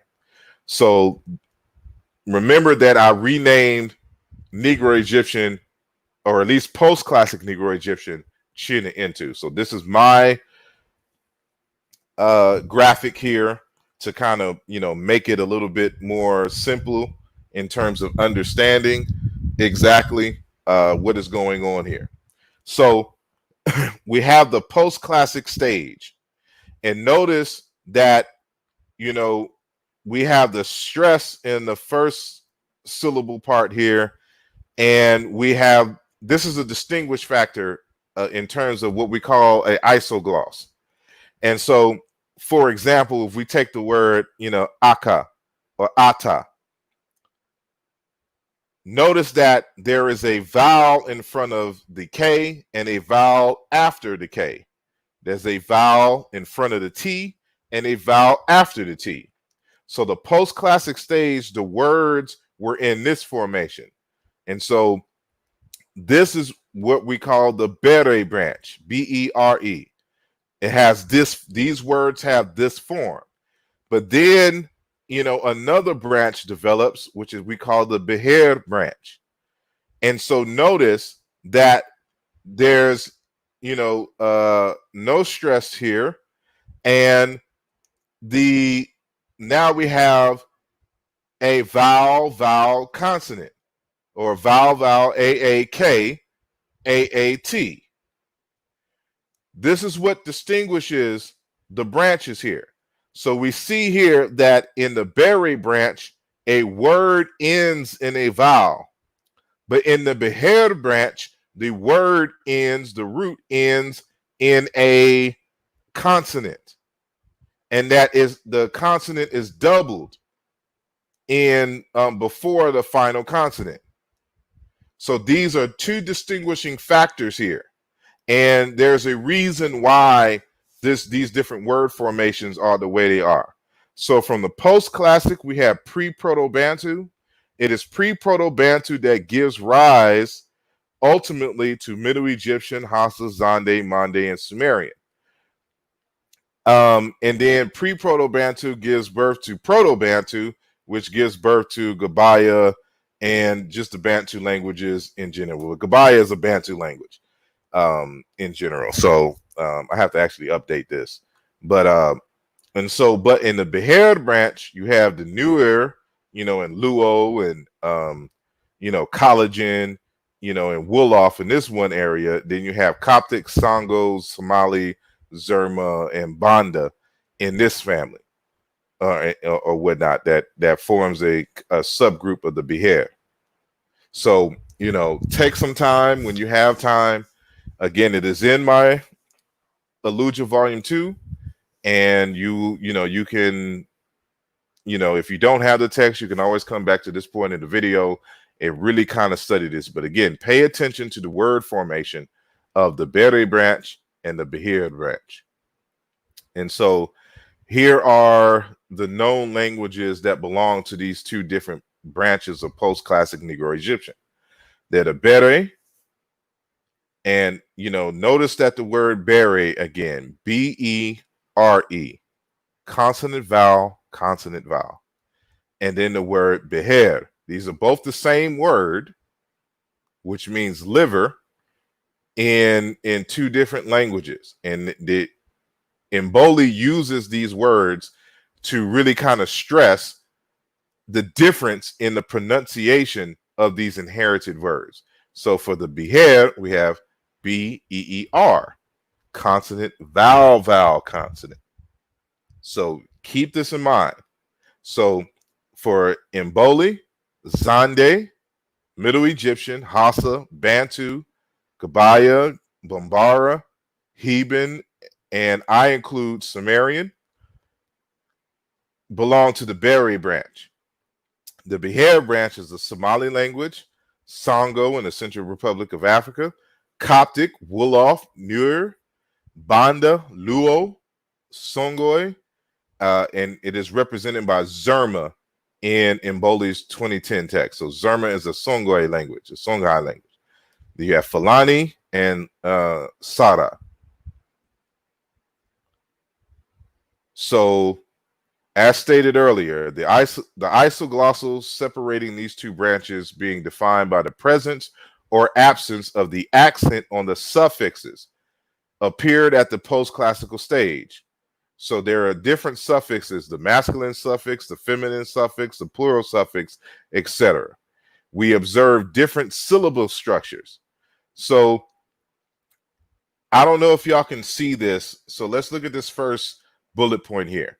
So in the Bere branch, you have a word that, has a stress or accent on the first syllable and the last syllable in terms of the suffix or whatnot. And so you had this represented here, consonant vowel, consonant vowel, consonant vowel. So there's a stress on this last syllable. And you have consonant vowel structure. But in the Behered branch, in terms of the final, there is no stress or no accent. And so you have consonant vowel consonant, but then it turns into consonant vowel consonant. That's what you see here. So as I stated earlier, the word for liver in the Zande and the Somali language is used as a representative of the two different dialects of post-classic Negro-Egyptian. So the word for liver is, how should I say? The word for liver, for heart, for lungs, in many cases, and the word for belly are all the same word in Negro-Egyptian. And because those are the internal organs, the vital internal aspects of oneself. And so that's how these words came to represent these all of these different things in various different languages. So the word in the Hausa language for liver is actually hanta. However, the word for desire is beji or bj. And this, what I want to stress here is that this is the actual cognate to the word bere and behead. And so this is, they hold on to a more conservative version of the word before, the K sound, in this case, his voice became R. But remember that what I said, that the same word for liver is also the same word for heart. And then the same word for heart becomes other words like spirit and soul. And we'll get into an example of that later. But this is the cognate for it. But notice what I want you to notice about the Bere branch. Notice that all of the words for liver end in a vowel in the Bere branch. So Hausa, Hanta, in Zande, Bere, and it's a word for liver, but it also means heart, as I said earlier. In Middle Egyptian, this is the Bara, the spirit or soul. The word for spirit and soul derives, or one word for spirit and soul in Negro-Egyptian languages derives from the word for heart or liver, because the spirit or soul is the essential part of a person. So the words for the essential part of man becomes it metaphorically expanded to this concept of spirit. And so that's how you get the word for spirit deriving from the word for breath. Because remember, the word for heart, the word for liver, the word for lungs, and the word for belly all are the same word in classical Negro-Egyptian languages. So in Proto-Bantu, body, the word for liver, again, also the heart. Sumerian, bara, bala, word for liver. And then in the Sango language, it is be, which is, and actually this may be in the wrong section because Sango belongs to the Behir branch. So this actually belongs over here. But there's, even though this ends in a vowel, it how should I say? You see this low tone here? That means it lost the syllable. And so uh this actually should be scratched from here, but you see it over here in Shango. So it's be, it comes from this variant here. So but notice here in Coptic that we have bai for the word for soul and spirit in Middle Egyptian. And it comes from ba'ir. Notice the diphthong, and we'll get into what a diphthong is, but it's two vowels in between two consonants. And the R sound here, the nasalized volar trio, disappeared, and we're only left with the diphthong in Coptic. Notice in Somali, behir or bir, again, the word for liver, sango be. Collagen, koi, notice the long vowel here. In the New World language, biel, color. Even though this is the word for color, there's a discussion which demonstrates that the word for heart becomes the word for red in color. And so the general word for red then became just a general word for color in the New Era language. But this is the cognate for it, even though it no longer holds the meaning of liver or heart. And then we have in Wolof, the word for liver in Wolof, however, is the word res. But the word for belly or inside is ber. And so remember what I said, the word for belly, the word for heart, the word for lungs, and the word for, what am I missing? Heart, lungs, belly, and liver, were the words for, they're all the same word in many of the Negro-Egyptian languages. So one language may associate it with the belly, another language may associate it with the heart and the liver, and another language may associate it with the lungs. But they all derive from the same wording process. So pay attention here. Bere words end in vowels. Beher words end in consonants. And so here's just an example of what I meant earlier. So there's a word moyo or mooyo, where we get kimoyo from in terms of religion, but that it's a word that literally means heart, but the derived meanings are life, spirit, soul, will, desire, design, inclination, feeling, mood, thought, and is even used as a greeting. Hello, hi, or whatnot. So when we go back here and we see the word in Hassa, beje, desire, or we see in Middle Egyptian, bara, soul or spirit, this is within the same semantic range that we find in other African languages. So now we'll go a little bit deeper into the characteristics of the Bere and Beher languages.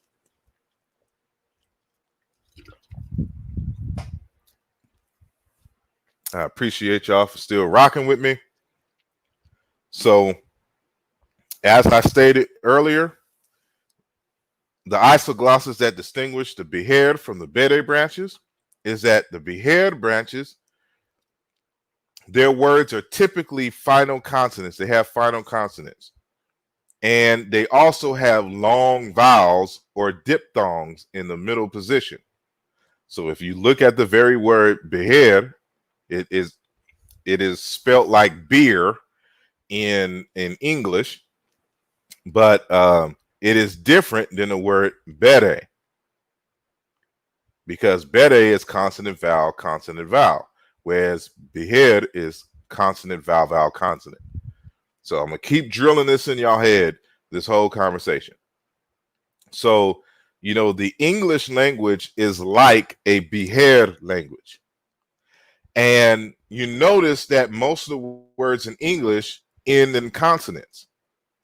And, so like we have this word pill, it ends in two consonants. So you had a short vowel, with the double consonant endings here, like nil or ring. But notice this word feel or veal or zeal or seal, reef, beat, bait, boot, boat. You notice this one, anomaly here, bore, but we don't even pronounce it as bore. We pronounce it as bore. We pronounce it as if the vowel doesn't exist at the end of the word. Because in English, unlike French, we like to end our words in consonants. And so you see that in these examples. And so you notice that in English, we have the consonant, vowel, vowel, consonant structure of the words for the most part. And then, of course, we have with the short vowels, but you can see that a lot of these shorts are the last consonant is redoubled or doubled, I should say. Sofa is one of the rare words where it ends in A, but I think sofa is actually a borrowed word into English. And so somebody go to, what is that? etymonline.com and see if that is the case for me and go into the chat. But I think that the word sofa is a borrowing into English. So, matter of fact, I could just look this up on. He says raise Turkish. Yep, it's from Turkish. Sofa, from Arabic, sufa, bench or stone. So that's how you can tell, often if there's a borrowing or not. The word sofa is from Arabic and through Turkish. And so that's not a native word, but you notice most of the native words end in a consonant in English. Let me check this word bore real quick and see if that's the same. Old English borean, to bore through, perforate, from bore, auger, from Proto-Germanic boron. No, that's a native word. And so it says boron, source also Old Norse bora, Swedish bora, Old German boron, boreen, Middle Dutch. This may be, well, I can see why. I can see how it became. Yeah, and we'll get into, this would have been a good example too. I'll say that for another discussion. I'm kind of talking to myself right now. But yeah, the word bore here demonstrates something that we'll get into in a second. And so, if you're not familiar with what a diphthong is, remember that the Beher branch, they have a lot of diphthongs and long vowels in between two consonants. And, in English, we have diphthongs. So when you say the word day or bake, notice that you would use the Latin alphabet A for bake, but if we were to really pronounce it, or we were to spell it the way it was actually pronounced, you would spell it B-E-I-K-E, because you pronounce it, A-E. And so bake, page, date, name. Notice you don't say date, name, laze. We don't speak like that. It's a little bit longer. We say bake, page, date, name, lazy.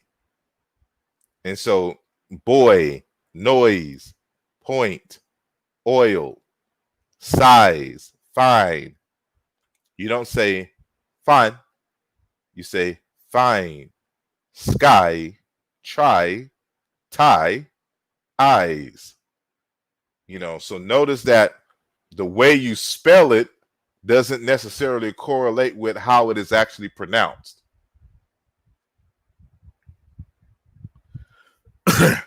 So cow, brow, how, wow, mouse, go, toe, though, no, low, float. You know, it'll take a while to notice the diphthongs and how to recognize them, because a lot of times when we say words, we identify them by the way they're spelled in the written form. But you know, linguists have a different way of spelling words and identifying the actual phones in the language. And so, just you know, this is just to give you an idea of. Hold on one sec. Okay, adjusted my headphones here. Just to give you an idea of how the diphthongs are. So notice again. So now we're going to look at. Hopefully, this is a little bit more clear. So let's look at the word again. Zande, bere, liver. Middle Egyptian, bara, heart, soul. Biher, Somali, liver. Now, the Coptic word for liver is actually meuse or meusi or mausi, an internal organ of liver. It's found in Middle Egyptian as mizet, liver. And so notice that between the two consonants, you had this quote unquote semi-vowel in the middle, and then suffix with T, which this grammatical form doesn't exist in Coptic, you know. And so we see the diphthong. I should have kind of spelled a lot of these out for you, but this is a O and U sound put together. So this is M-A-O-U, and sometimes, depending on context, this will represent the W sound, or like a oi, or you know, oi sound, like, you know, O-U, diphthong. So we had the word bere, forest, and then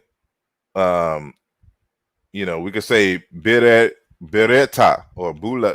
He says bulata, bush, and then Somali, beher, garden. And but in Coptic you have bu, and so it's a long, this oo, this is a long oo sound, bush. You have para, egg, and then you have perut, fruit, and then bead, egg, and then the word for grain here is frey. But the real word for egg is, again, another. This is SOOUHE. So it's like soye, you know. But again, diphthong, I mean long vowel here, diphthong here. Lingala, boko, arm, and there's a reason for why the word for fruit and the egg, and Mboli discusses that in his text. So we don't have time to go through the semantic evolution of this form here in egg. But in Lingala, boka, arm, and then this is actually switched here. Gaber, gubula, arm, and then Nuar, wuok, arm, and then notice here chiboi, arm, or guboi. Again, it ends in a diphthong. And so notice that this sound here, the nasalized uvular trio, which is in the GB, this is an R type sound. This doesn't exist in Coptic. And so, matter of fact, it was lost in most Behir languages, which is a distinguishing factor between the two languages. So Hassa, Gasi, opposite side. So notice consonant, vowel, consonant, vowel. In Egyptian is Gaso, side, and then Somali, geese, side, and then Chos, side in Egyptian. Excuse me, in Coptic. And so, but this only has a single vowel, but notice that it ends in a consonant. And so when you see, for example, a word in Coptic that ends in a vowel or a diphthong, a consonant was lost in the process. And so huru, sun, day in the Zande language, heru or hariru, day in Middle Egyptian. And then you have her, heat, in Somali, because it comes from a word dealing with fire and sun and heat. So this is a derived form. But notice here in Coptic, hoi, day, again, ending in a diphthong, because there is no R sound here. And so you can see that the structure of Coptic, for example, and Somali, for the same words in Coptic and Somali and Zande, the pronunciations are consistent in each language, but they are different. And Coptic falls in line with Somali and Nuer because they're all Bere languages. But Middle Egyptian, remember, they didn't write their vowels in Middle Egyptian. So how do we know that this is pronounced in these ways? We'll get to that in a second. And so, for example, we know that Egyptian, is, and I'll give an example here with Habesu in a second, but Habesu is a word for, garment. And then habus, garment in Coptic. But notice this long O here. The word iteru, river. But we have a Coptic form in Middle Egyptian. So remember that the Coptic language was spoken at the same time as Middle Egyptian. And the lower class, spoke the Coptic language.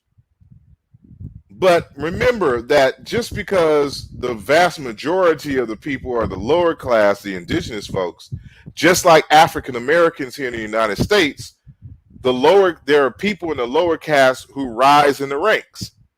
So part of the indigenous people become scribes and administrators. And so when they're writing, oftentimes they'll pronounce words in the way that they pronounce it in their native Coptic language. And sometimes in the Old Kingdom and Middle Kingdom, you'll see that they'll spell it in the way that they pronounce it. So the word iteru, the same root for river, in the Coptic language, they inherited the same word, but they pronounce it yor, because the T, intervocalic T, weakens and drops. So you're just left with the I or Y, and the W represents the oo or or sound. So you have yor. So you have the diphthong here at the beginning, which really just becomes the Y, and then or, the river. And so notice that the word heru, Horus, becomes hor in Coptic. And so this is very critical in understanding these things. So in the Akkadian script, they pronounce Horus as huru. Notice consonant, vowel, consonant, vowel. But the Coptic language, they spell it consonant, vowel, vowel, consonant, or they pronounce it consonant, vowel, vowel, consonant. It's spelled here with a consonant, vowel, consonant, but notice that it ends in a consonant and the vowel is a long vowel. These are two totally different pronunciations because there's two different, two different pronunciations because they're two different languages. So the Egyptians didn't spell it, hor is a long O like this. And so Akkadian, again, gives us an idea that there's two separate languages. So this word here, wepu tiau, messengers, in the Akkadian language is pronounced uputi. So you have a vowel, then consonant, vowel, consonant, vowel. ends in a vowel.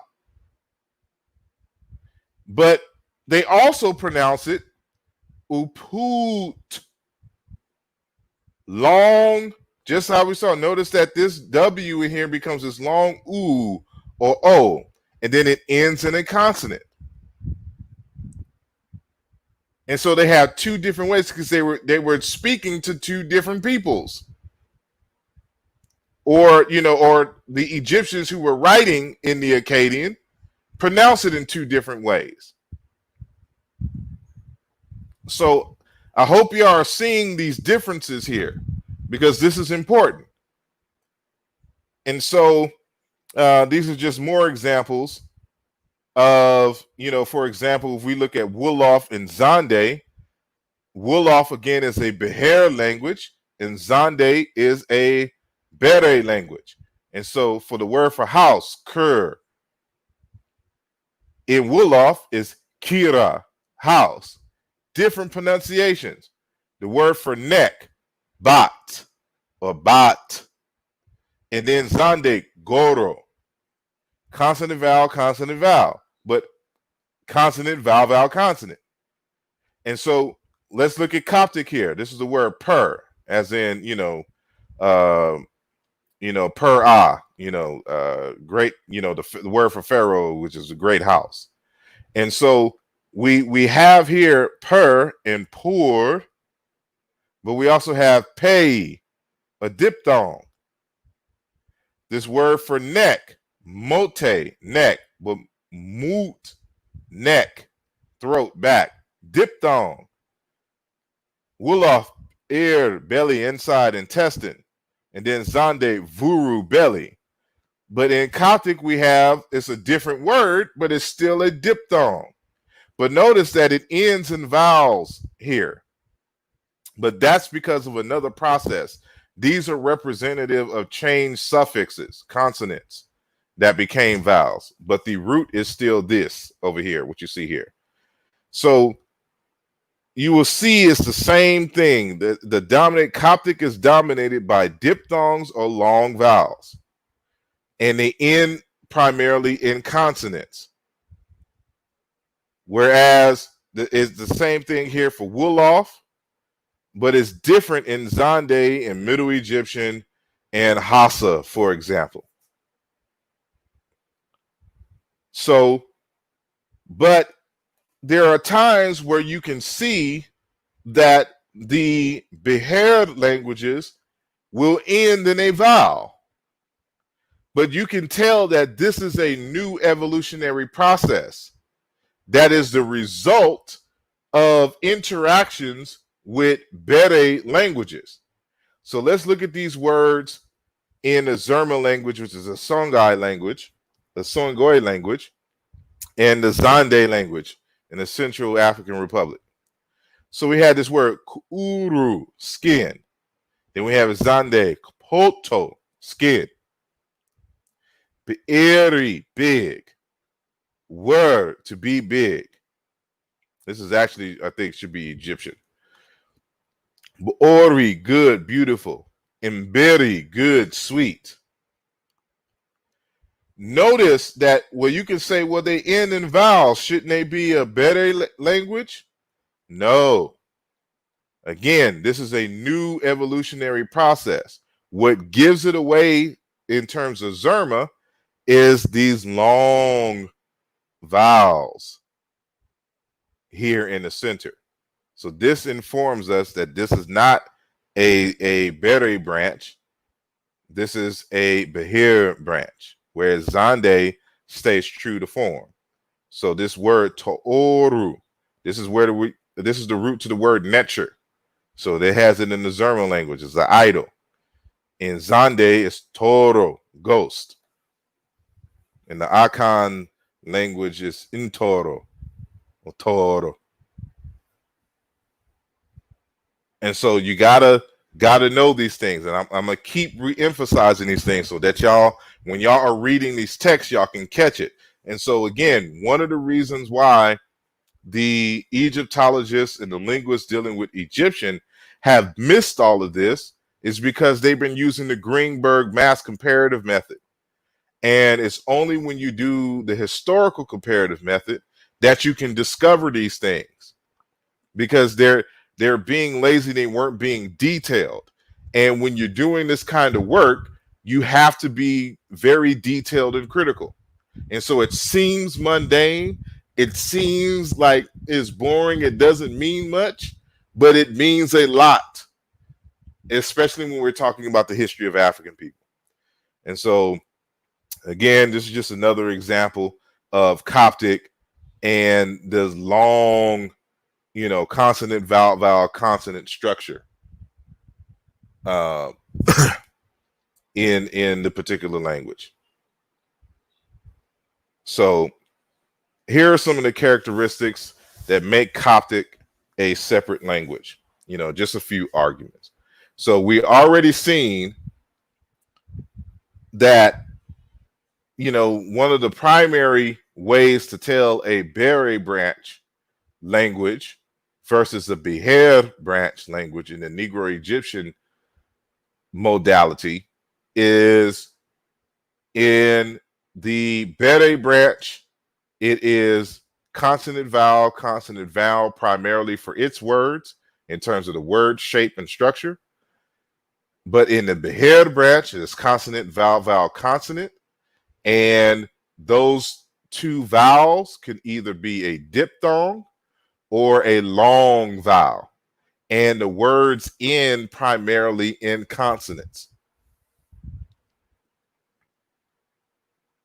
And so, according to Mboli, one of the ways that you can distinguish between the two branches is the homorganic vowel E, which is prefix that was inherited into Bantu as part of its class prefix and kept in Middle Egyptian, but is not present in any of the Beher branches, including Coptic. And so this is an isogloss that separates the two. So Coptic does not have this E homorganic vowel prefix, which is also a class. And so this is why there is no iman or imun like this in Coptic or native. So this is, the word, the god Amen in Egyptian has this particular prefix, and it is present in the Bantu variant of it as imani.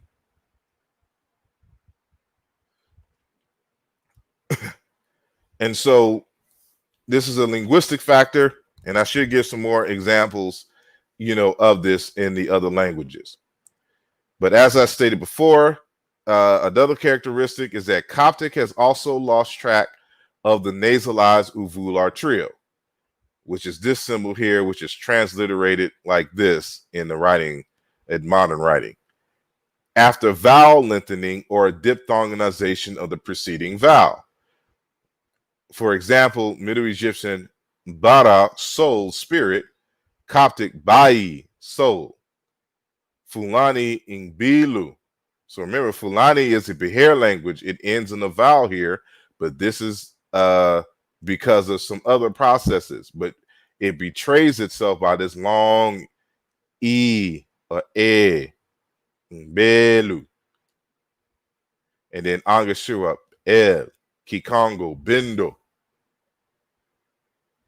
These are just different cognates for the word Bara, soul, in the Egyptian, Middle Egyptian. So again, diphthongs and long vowels are characteristic of Beher. So the Bere branches, they don't have diphthongs. So Middle Egyptian, Zande, and Hausa are characterized by an equal accentuation of the syllables, at least the last two, which allows them not only to maintain the consonant, the nasalized uvular trio, which is realized as a flap sound or a nasal in Zande and Hausa, but kept in good condition in Middle Egyptian. Again, this sound here is strong in Middle Egyptian and Old Kingdom, but not so in Late Kingdom, in Demotic and Coptic. But this is a feature that is basically an issue for all Behair languages.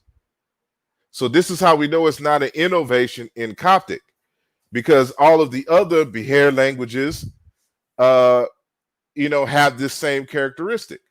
And it's the same thing with this homorganic E. It's kept in the Bere branches and especially strong in Bantu, but in none of the Behair branches.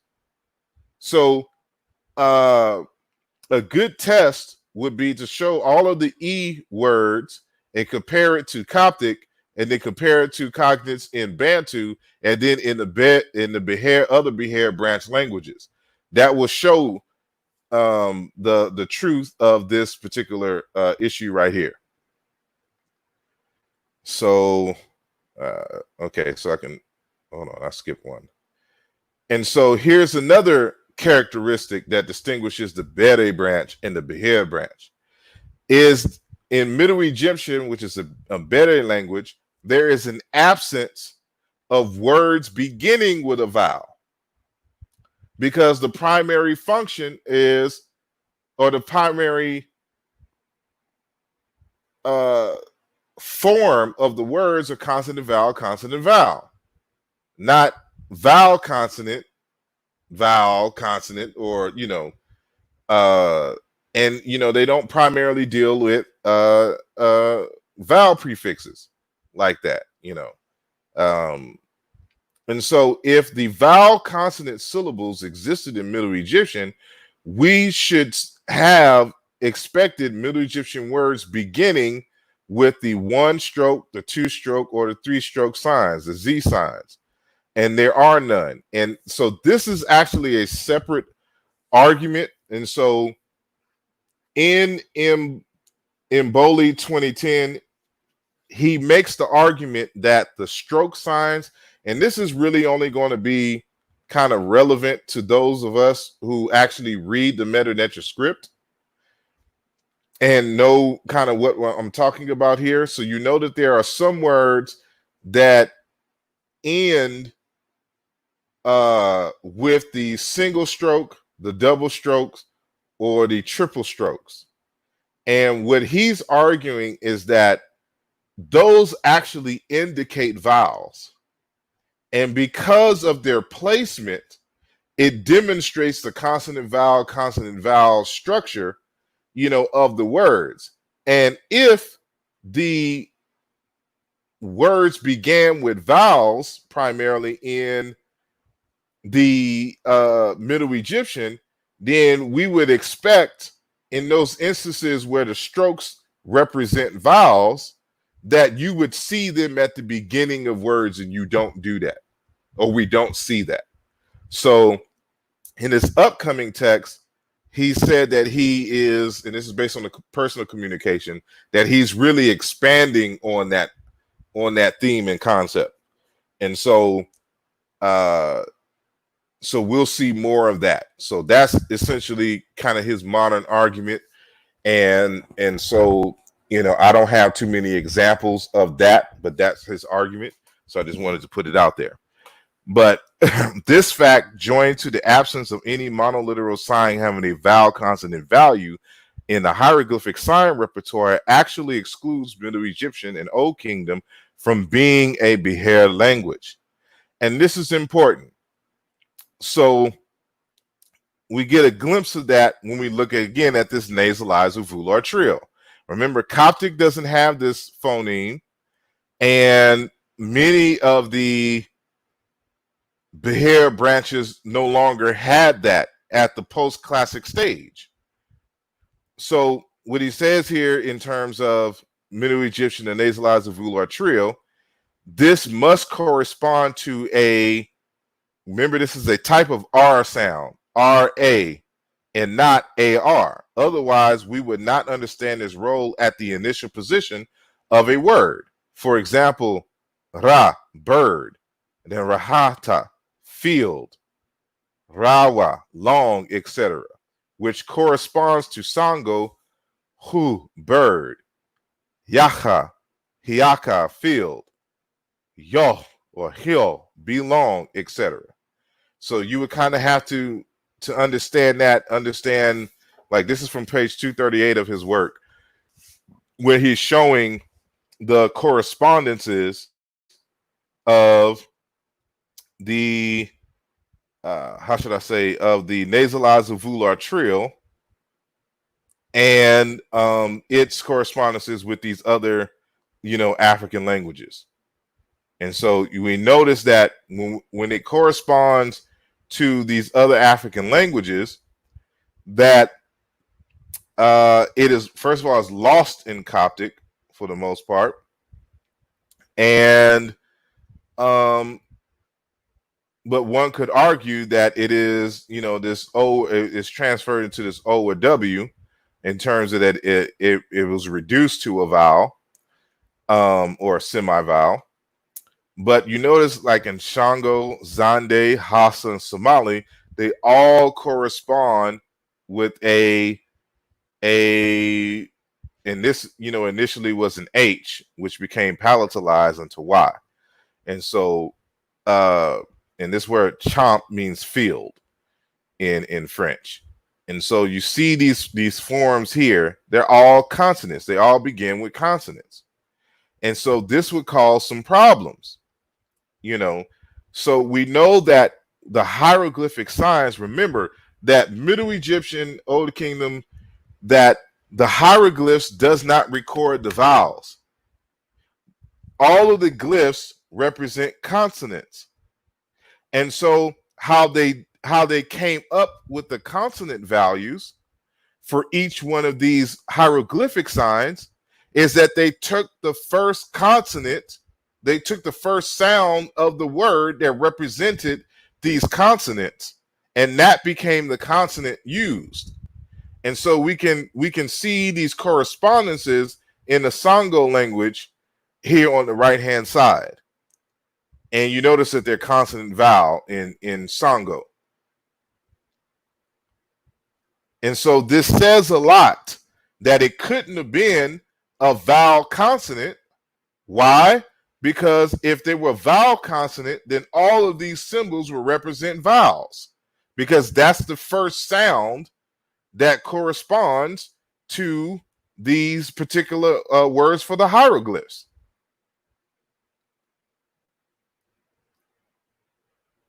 So, here's an example here. So this is, again, the nasalized volar trill, and this is the hieroglyph for it. And a correspondence in the Yoruba language is arawo, vulture.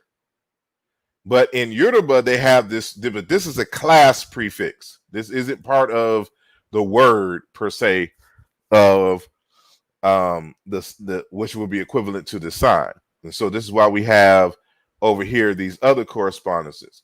And so when we look at, for example, East Cushitic, Raye, Rahaye, Rahaye, vulture, Rahawa, large bird, Proto-East Chadic, Ray, vulture, Megama, Raaya, Proto-Low East Cushitic, Rahawa, large bird, Aboro, Ra. This is, notice that they all start with this type of R sound as the consonant. So it's not vowel consonant, it's consonant vowel. So this explains a lot. So this is why we know for a fact that Middle Egyptian does not have a Behair type form. And so, we could take a glimpse of this as far as like hieroglyphic in terms of Nesubiti. So, when we examine the word Nesubiti, it is often written as Nesubit without the Y, and it is rendering in Akkadian Babylonian as Insabia. This is not compatible with a final consonant, because remember that the Behair words end primarily in final consonants and not consonant vowel. And so this Insabia, this is not compatible with a final consonant pronunciation. They say bit, but fully compatible with a vowel ending pronunciation like in Zande, Gabia, king. The T and the Y fused to give out the palatal ch that transformed into Y because it is intervocalic. And so this Y was the T sound that, because it's intervocalic, it weakened and was palatalized to ch and became Y again. So that's why you had Bia, king. And this is where you get the word bay. Like when you talk about, you know how going to Moors, we talking about they El Bay or whatever. It'd be like Tyrone El Bay, Jonathan El Bay, Moroccan King El Bay, whatever. They just put a bay behind everything. But ultimately, what was Turkish Bay, what became Turkish Bay, comes out of these African words for king or ruler, like Ingabaya, king, because it's the word Bay is like a word for prince, or somebody, of high office, something to that nature. So in conclusion, it is true that the Middle Egyptian does not note vowels, but we can analyze vowel impact through comparative works and internal analysis. So it is by the internal analysis of Egyptian and Middle Egyptian that we know it is consonant, vowel, and not simply the like consonant, vowel, vowel, consonant in terms of its structure. And so let me see. And so like here's, a kind of example, that there was a prefix, like an agent prefix that turned the M into W intervocally. You can kind of see this here. I will continue. And so indeed, if Middle Egyptian behaved like Coptic or Somali, both Bahir languages, then the disappearance of certain vowels, for example, the semivowels or vowel W or U, E, and Y in Middle Egyptian would have resulted in the emergence of interconsonantal diphthongs of the type V or vowel U or vowel E, like some other vowel in E and some other vowel in U, which the scribes would have noted in terms of the signs. For example, Peru, which would be in PWR. And you actually have some words that have this form. And this lets us know it's like the Coptic speakers who became scribes were oftentimes doing what we would call in English. For example, when you know English and you know Spanish, that we have this phenomenon called Spanglish. And so in a conversation, you'll often hear, especially here in Texas, you'll often hear, Mexicans going back and forth between English and Spanish in the same sentence, and, they'll pronounce certain words, because the Spanish is their first language. They'll pronounce English words in the way that you would in Spanish. So if they wrote the way that they talked, you would see, words spelled how they pronounce them, in their Spanglish. And so it's the kind of the same thing in, Egyptian, where you kind of see excuse me, you kind of see the same thing in the Egyptian script. And so now we get to the importance of the suffixes. So we're almost done. And so again, this is meant to be long. And you have to come back and listen to it in different segments. So what was I just reading here? The importance of suffixes. So how did the word bere in the post-classic Negro-Egyptian stage get pronounced behead. That is because of the role of the suffixes and the accentuation of the suffixes. So, when Mboli was talking about the Kikuki branch, he made these two. There was another one, but I didn't put it up here, but he made these two observations, which I'm going to read right now. So this phenomenon is characteristic of Behair languages. In terms of this phenomenon, linguistics called a blot or apophony. And it's explained by the non-accentuation of the suffixal forms, which by disappearing, meaning when the suffixes disappeared, they transfer all or part of their vowel characteristics to the previous syllable. But here, each of the three radicals, because we're talking about the Kikuki branch here, syllables can be affected because of their relative form. In extreme cases, this can lead to a Semitic type morphology that are found nowhere else, where the roots will eventually reduce to their single consonantal skeleton. This is the same phenomenon that is creating forms like sing, sang, and sung in English, which are verbs, in the irregular plurals of the English of the type foot or feet. So notice that the vowels change when we're talking about the plural for foot. So you don't say footses, you say feet. But there was a time in English where you said footses. And it is that plural suffix in the disappearance of the consonant and the subsequent, assimilation of the final vowel that we get the word feet. And so we'll show you how that happens a little later. And so in the latter case, and what I'm talking about here, the phenomenon in linguistics is called umlaut. But it is always synchronically a vowel alternation in grammatical meaning. That is to say, apophony. So when you change the vowels and the meaning is altered, then that is what we call apophony. And so in English, when you see this like a foot or feet type example, we know for a fact that there was some kind of affix that disappeared and affected the internal vowels. So going back to the example that we gave earlier. So with Egyptian, this word habesu, meaning garment, we see in Coptic that it is, and I don't know why the Coptic didn't show up in this form here, but it is pronounced hubus with this long oo here.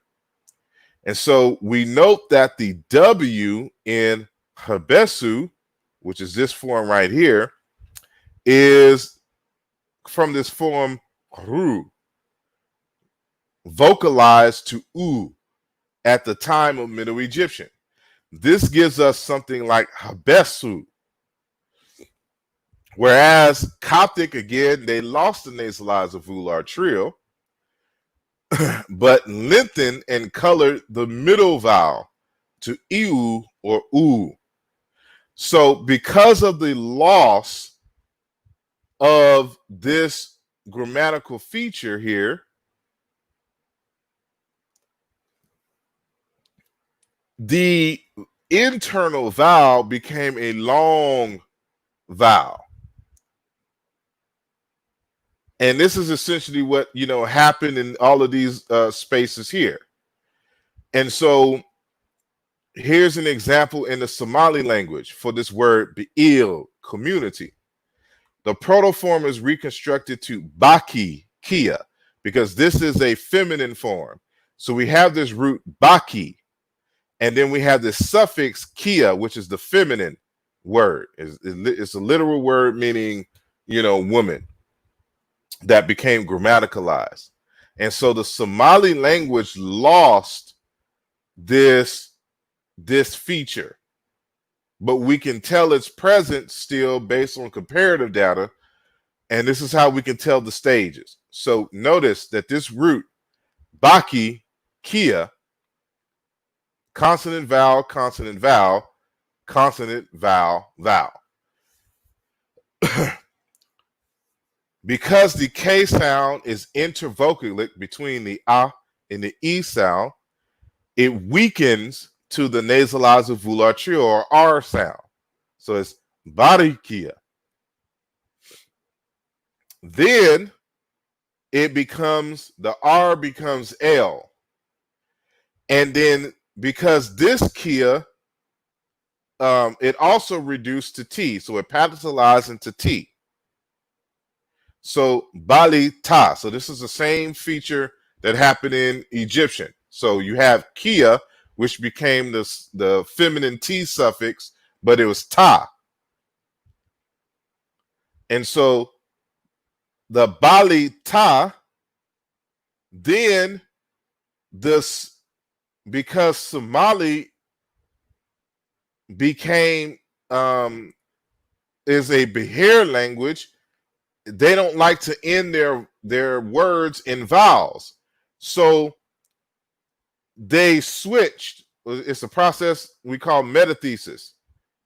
The word Bali becomes Ba'il, Ta. But there's the consonant cluster. So you say Ba'il Ta. And so they can't have that consonant cluster here. So in terms of a segment of LT. So this is how the word ta becomes at. So the syllable switch. So now the ta becomes vowel consonant.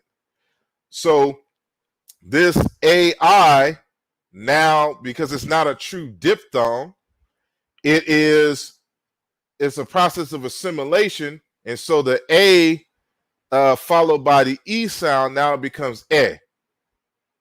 So now it becomes belat.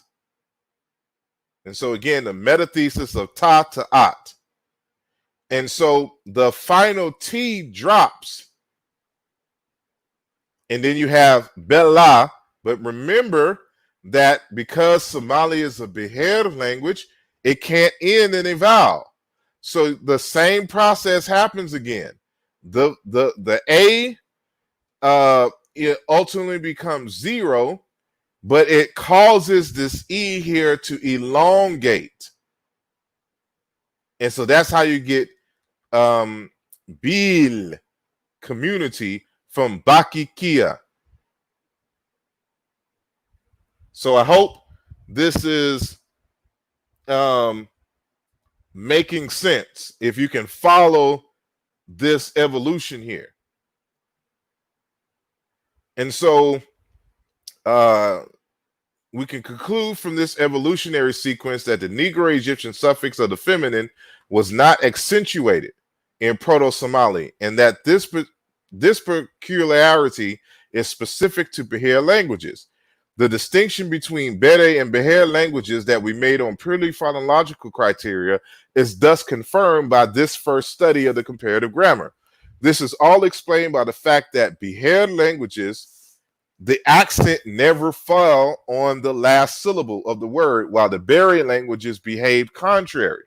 So the reason why you lost this T is because it's not accented. This final suffix is not accented.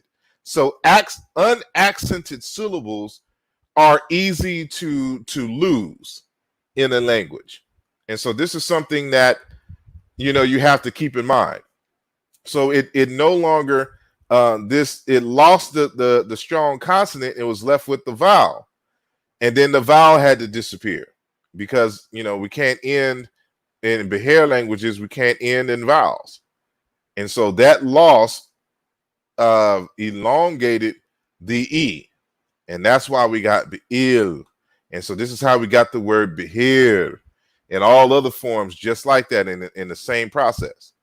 And so in English, in Germanic linguistics, this phenomenon is called in umlaut, but it's called e-umlaut, when we're dealing with the vowel. So why do we say min instead of minis?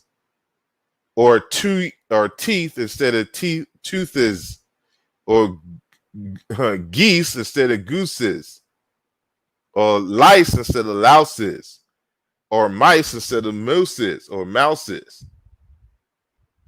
We did at one point, but the loss of that suffix, that plural suffix, caused the change in the vowel quality. And so this term refers, in terms of the I mutation or E umlaut, or E mutation or E umlaut, this term refers to changing a back rounded vowel, that is, the O, A, so A, O, and this diphthong, au, mouse,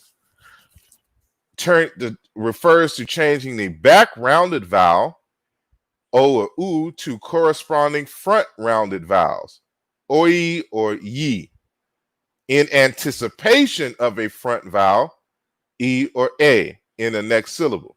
So, like, we take the word, why you say geese instead of gooses. And so at one time, gooses actually existed as a word.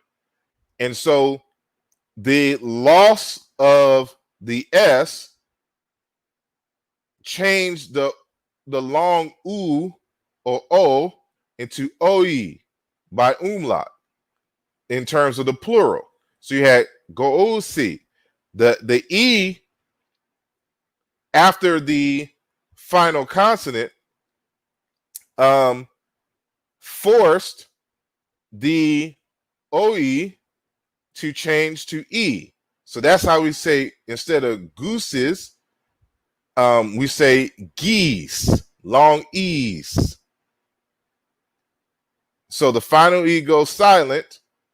And so by assimilation, the rounded O's are trying to sound more like the anticipated front vowels, which is the E or E. And so the great vowel shift in Germanic, raised all long vowels one notch.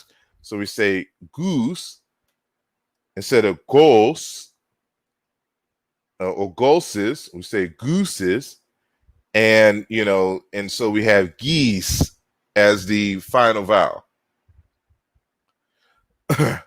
Excuse me, as the final rendering in terms of the plural. And so it's the same thing that happens with the word foot or feet. So, in the original Proto-Germanic, it was fots, and then the plural was fotis, and then we have foot, and then foti, because remember, just like in this previous example, we lost the Z. And so actually the plural in English is Z, and there are restricted instances where it is actually the S sound, but we use the S when we write the plural, but the plural in English is Z, a Z, as we like to say. And so we lost the Z, so it's futi in terms of the plural. And so the loss of I, remember, after the foot, forces the ot to be go OE, or this diphthong, and then it becomes feet as a result of the trying to anticipate the front vowel at the end, which was lost. And so it goes through the same process. So, again, English behaves like a beheaded language. But just showing you all of this to show that the suffixes help us to understand the nature of the changes of the vowels and the forms here. So the unaccentuation of the final suffix forces the main root to be shaped like this. And it's the same thing in the Behair languages as far as the African languages. So one could ask, well, could it be that the Middle Egyptian, which was a Bere language, just evolved into a Behair language? It is highly unlikely, because there's no reason for the language to change if, left to its own devices. However, it could change as a result if there was another Beher language around, and that was the prestige language. And you would find in the case of, for example, Middle Egyptian speakers trying to pronounce and pronunciate and learn words from a Beher language. So let's just say it was the opposite. Say that the Coptic speakers landed in the Nile, and it was the Middle Egyptian speakers who, were the lower caste. You would see the Bere language trying to be more like the Beher Coptic language. But that's not the case, because in real life, it is the Bere speakers that were the powerful ones, who their language was the prestige language. So you have the Coptic speakers trying to sound like the Middle Egyptian speakers. And so this is how you start to see some of the shapings of the Coptic language trying to emulate the Middle Egyptian, and why there's a lot of borrowings and stuff there. And so this little section here is just what I call the external influence, idea. And so in dealing with context-induced change.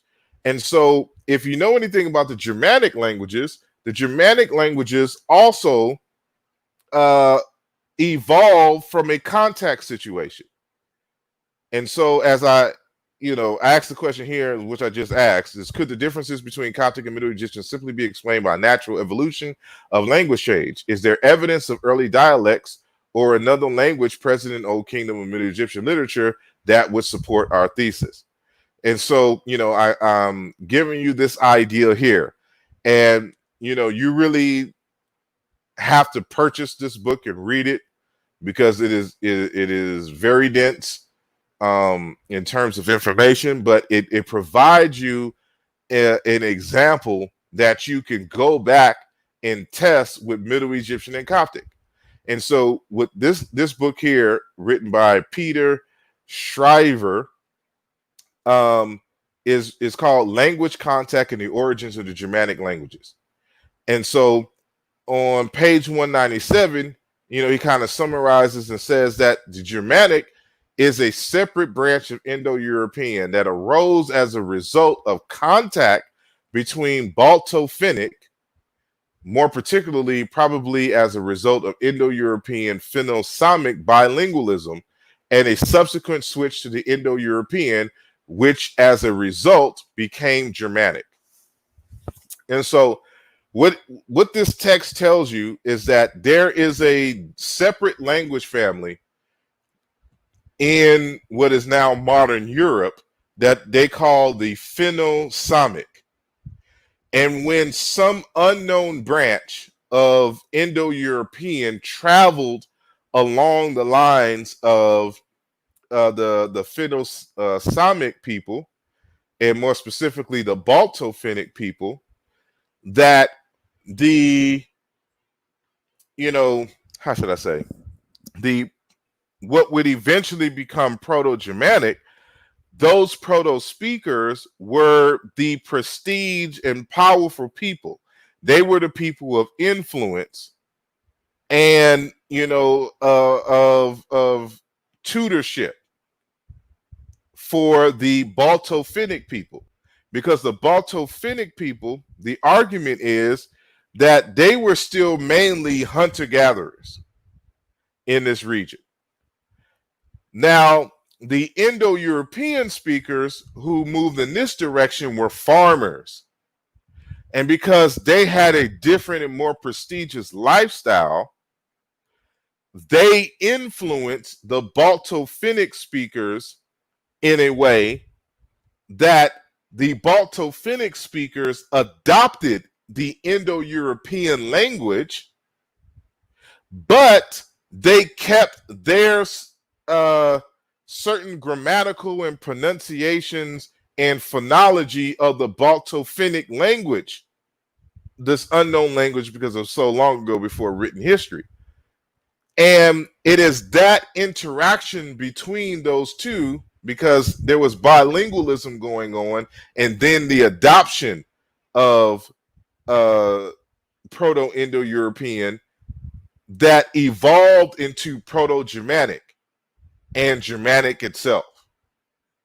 And so the Indo-European would have stayed along its normal trajectory, but because it interacted with the Balto-Finnic, that's when the Indo-European changed into Proto-Germanic. So this text gives you kind of a context for why you can never say, like, Indo-European would have never evolved into the Germanic languages on its own. Only as a result of interacting with another language family and its bilingualism and adoption and things of this nature does Indo-European alter a bit and becomes the Germanic languages. And so this is important. So it would have had to have been the same thing for Coptic. Coptic, like in terms of Middle Egyptian would not evolve into Coptic by itself because it's two different strategies in terms of word formation, in terms of grammar and everything. And so if that was the case, then we have to wonder, well, what is this prestige language that would have affected Middle Egyptian so much that it evolved into Coptic?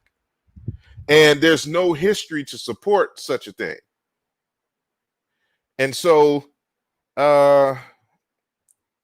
what do we have here? Just as the consonant shift and the profound transformation of the vowel system, this fact, therefore, the replacement of the free tonal accent by word initial intensity stress, indicates external influence. This is a type of pronunciation that is alien to Indo-European. So Antoine Millet is talking about Germanic here. And so he's saying that, you know, just exactly what I was saying right now. And I'll read it again. Just as the consonant shift and the profound transformation of the vowel system, this fact, therefore, the replacement of free tonal accent by word initial intensity stress, indicates external influence. This is a type of pronunciation that is alien to Indo-European. It was introduced by the population that had learned to speak the dialect, which had become Germanic. So he's showing you here that, again, Indo-European would have been on a different trajectory in terms of these pronunciations, but it's by external influence that it changed. And so it's not even an indication really here that it was an external influence into the language. It is really, as the author discusses in the text, is really the native Balto or Finno-Baltic speakers who adopted the Indo-European language and changed it, you know, instead of the Indo-European speakers, you know, being influenced by the Finno-Baltic people. It's the Finno-Baltic people who adopted the Indo-European language, this unknown Indo-European language, and changed it drastically, and that's what became the Germanic languages. It's just like with the French, the Francs, you know, which were Celtic speakers, and who adopted Latin. And because they adopted Latin but kept their way of pronunciation and certain internal deep structures in terms of grammar and stuff like this, that changed it and became French. So, you know, this is how this stuff works. So it's a lot of work that has to be done before you can make the argument that Coptic is the last stage of Egyptian. And so, so here's another feature, and we will be ending on this. on Middle Egyptian that lets us know that Coptic is not derived from Middle Egyptian, via Demotic and New Kingdom. And so we go back to, Karsten Pust in An Introduction to Phonology of a Dead Language. And so, in the introduction, he makes this statement: I have discussed here the different representations of small linguistic elements, phonemes, graphemes, in spoken and written Egyptian, respectively. Camazal makes it clear that spoken Egyptian and written Egyptian can actually be considered two distinct linguistic systems. So remember, for Pust, the people spoke Coptic, or what was known as Coptic, but the writing system, the hieroglyphic system, is a different system. So he's arguing along those lines, so that the written Egyptian can actually be considered. Excuse me, let me back up a bit. Camazal makes it clear that spoken Egyptian and written Egyptian can actually be considered two distinct linguistic systems, since they showed marked differences on all levels in linguistic description, including morphology, syntax, and pragmatics, which is a clear sign to me that these are different languages. It is a striking fact that spoken Egyptian was a highly inflectional language, whereas written Egyptian can be described as basically a agglutinative system. And so Middle Egyptian and Bantu share the agglutinative process, the word formation in terms of their words. And so I give an example in the book. This is one of the examples. So remember that, well, I should say, if I didn't say it before, that the Middle Egyptian is built from a consonant vowel monoradical, and that every other quote unquote consonant that you see in the writing script is actually an affix to the root. So we have this root, this monoradical root, this consonant vowel root, j. We'll pronounce it as j for the moment. And this is a word on the top row for body parts. It's just a word for body. And then you have this body suffix. This T, jata, is a suffix for body parts. And it's also the deverbative T suffix and nominalizing, suffix, which have kind of merged. And so you have this concept of the jet, body, or jata, serf, which is an able working body. Then you have this variation, WNJWT, which is a word for people. And so you have an agent prefix W, you have another agent prefix N, then you have the plural suffix W, and then you have the collective plural T. These are all consonant vowel, consonant vowel, consonant vowel, consonant vowel, consonant vowel formation of the words, all built from this monoradical. We can do the same thing with this form here. Regi, to give, to set, to place. The R is a prefix. The E, this sound here is a suffix. We know that because they are both eliminated, and then a new suffix, the deverbative T here, now makes this into a noun meaning gift. So a gift is something that you have given to somebody. You have placed in their hands. And now with new prefixes and suffixes, this same root becomes a word for offerings, something that you give somebody. So again, agent prefix,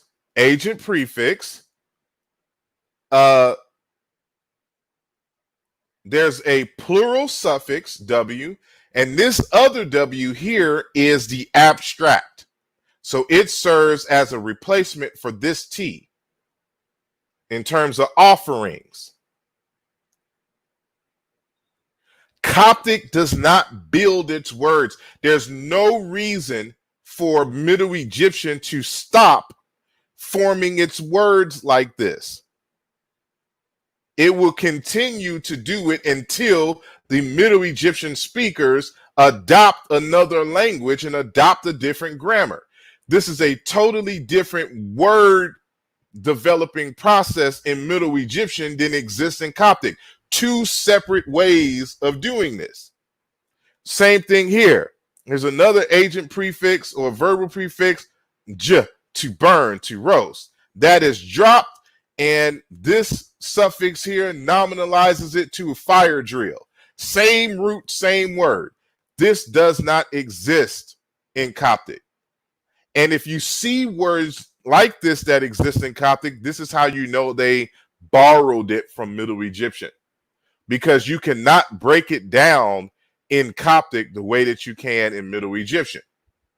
This is why you can't use Middle Egyptian to try to pronunciate words in Middle Egyptian. Excuse me. You can't use Coptic. Yeah, I don't know how I said that, but I'm going to restate it. You can't use Coptic to figure out how to pronounce words in Middle Egyptian, because they're totally different grammars. They're totally different word structures. You'll never get it looking at Coptic. So look at this form here, jata or jete, flood.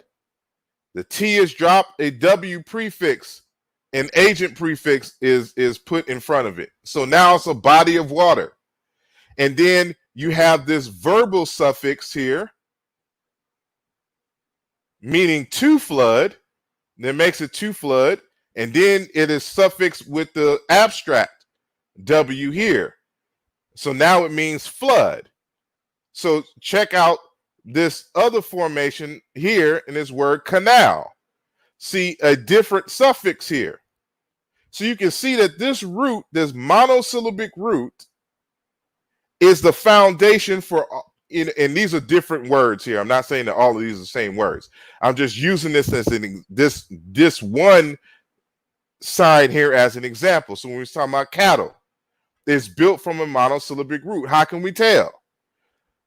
So we see this word here. So this W is a plural for cattle or a collective.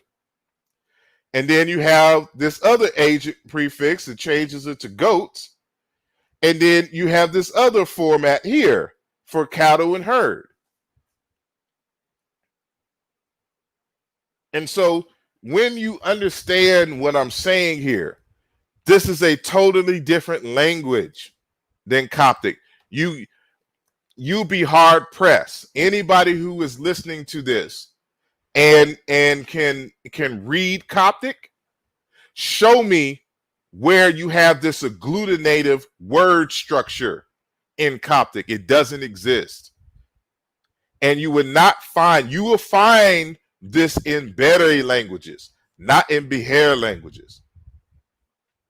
So we do the same thing, and I won't go through all of these, but I'll show you that the j and the ch sound, the word unk is also built from a monosyllabic root. I go through this extensively in Aaluja Volume 2. And so there's a noun class prefix here, and then this agent prefix here. And so you can see here, I didn't even include this word sajim, servant, with an M suffix. And so let's go to this row 3 here. Sajim, to hear, to listen. But you have hajat, he who hears well. Same root, but different prefixes and suffixes. Middle Egyptian is a mono-radical language with prefixes and suffixes. So there's no such thing as a triliteral in Middle Egyptian. It is a monoliteral with a prefix and a suffix to the root. And so, Mboli, demonstrates that Middle Egyptian is, and just Negro-Egyptian itself, is a language of classes. There are no classes in Coptic. Coptic lost all classes. And so this explains why there's a difference when you read the Egyptological literature on the difference between Middle Egyptian, Late Egyptian, and Coptic, why the grammar and the syntax and morphology is so different. Because they're two separate languages. And so, that's basically, saying the end of the presentation.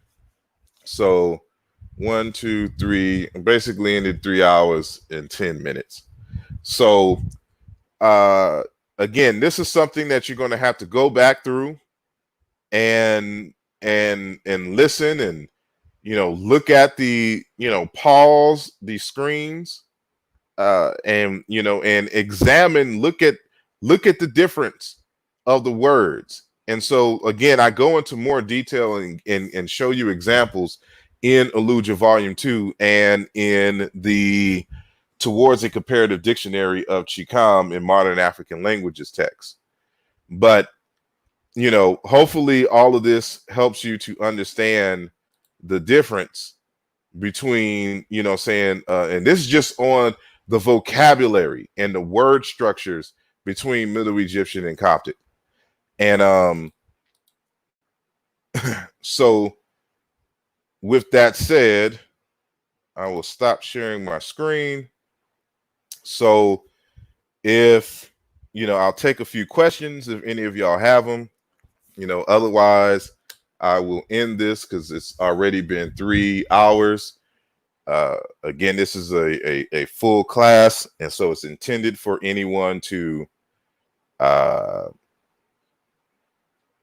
it's intended for everyone to come back and look at it in terms of different segments or whatnot. So haven't been paying too much to the chat, but I'm going to see if there's any worthy comments. Tristan asked, could Coptic, being that of Greek characters were introduced, could Coptic be an Ebonics version of what that distinct Rani-Kemic Bahir language? Well, the script itself wouldn't necessarily warrant that, but as Pew said earlier, I cited, the Coptic language, at least for him, is considered a mixed language. So, you could consider it in Ebonics and things, but that wouldn't necessarily have anything to do with the script itself, because you can substitute any script, but that wouldn't have any bearing on the structure of the language itself. So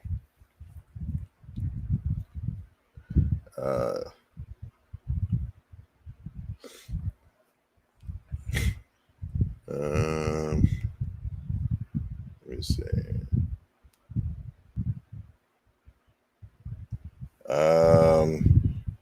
And could Coptic be considered a Creole in that sense, or an Ebonics? Again, you'll have to go back and find that citation where the author calls it a mixed language. But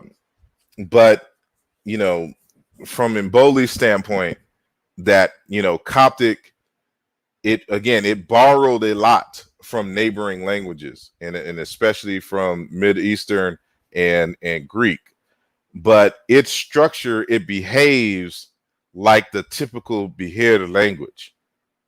And so, that's why, it's like English, regardless, when we start looking at the basic vocabulary of English and we start looking at the grammar and syntax of English, it's clear that it is a Germanic language, although it has a large amount of borrowings in terms of the vocabulary from other languages like French, Greek, and Latin. And so that may be the case even with Coptic, that Coptic has just borrowed a lot of vocabulary from Middle Egyptian and neighboring languages, but the structure of it and its grammar still fits in alignment with the Behered branch and those other languages, that it constitutes it as not some kind of, you know, hybrid in a sense, but it's still a Behered language within the Negro-Egyptian context and model. And let me see.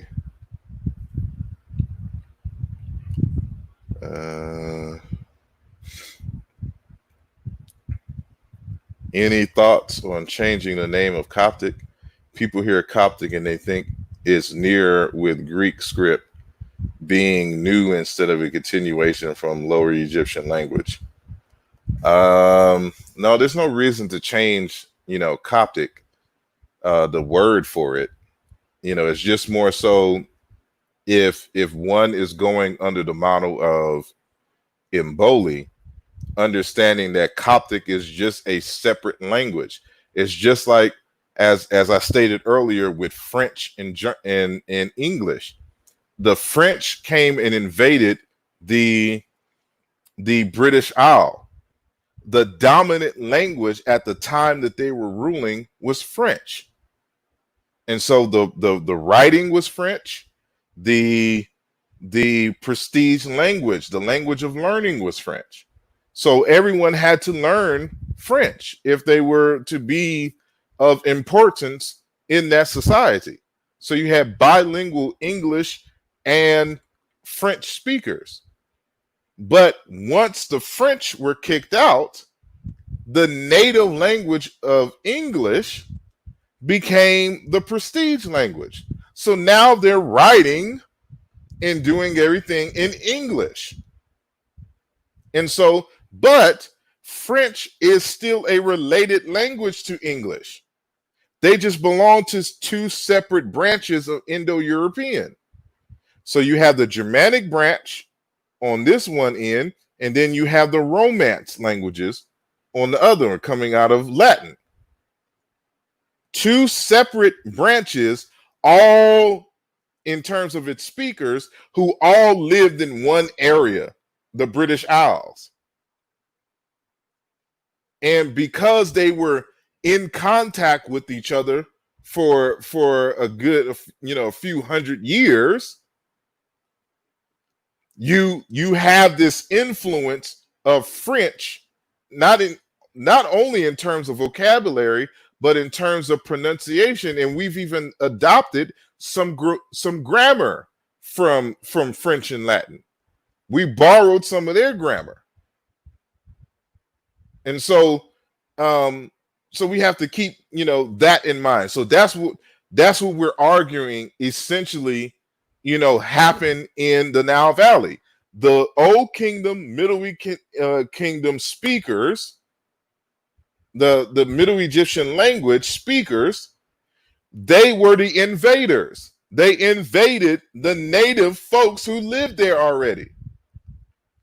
Their language was the prestige language. So at this time, from the Old Kingdom into the 18th dynasty, that was the dominant language. But then it switched. And the New Kingdom language was the prestige language. And then it evolved from there. The original Middle Kingdom speakers didn't rise again after that point. Just like the French have not risen again in terms of the British Isles.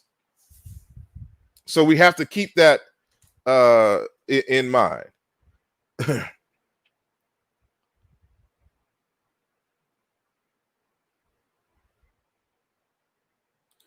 So Firelightentis asks, my question is, what is the goal of these linguistics comparisons? What are you specifically driving home in the comparative linguistic field with all of this, for the record.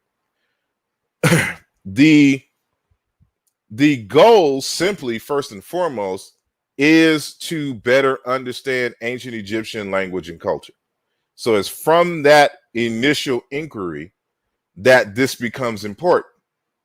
And so in this, and I should say this about Mboli. So he says this in the text, and he says this personally, that when he started his research, he believed what the consensus believed, that Coptic was the last stage of a language continuum.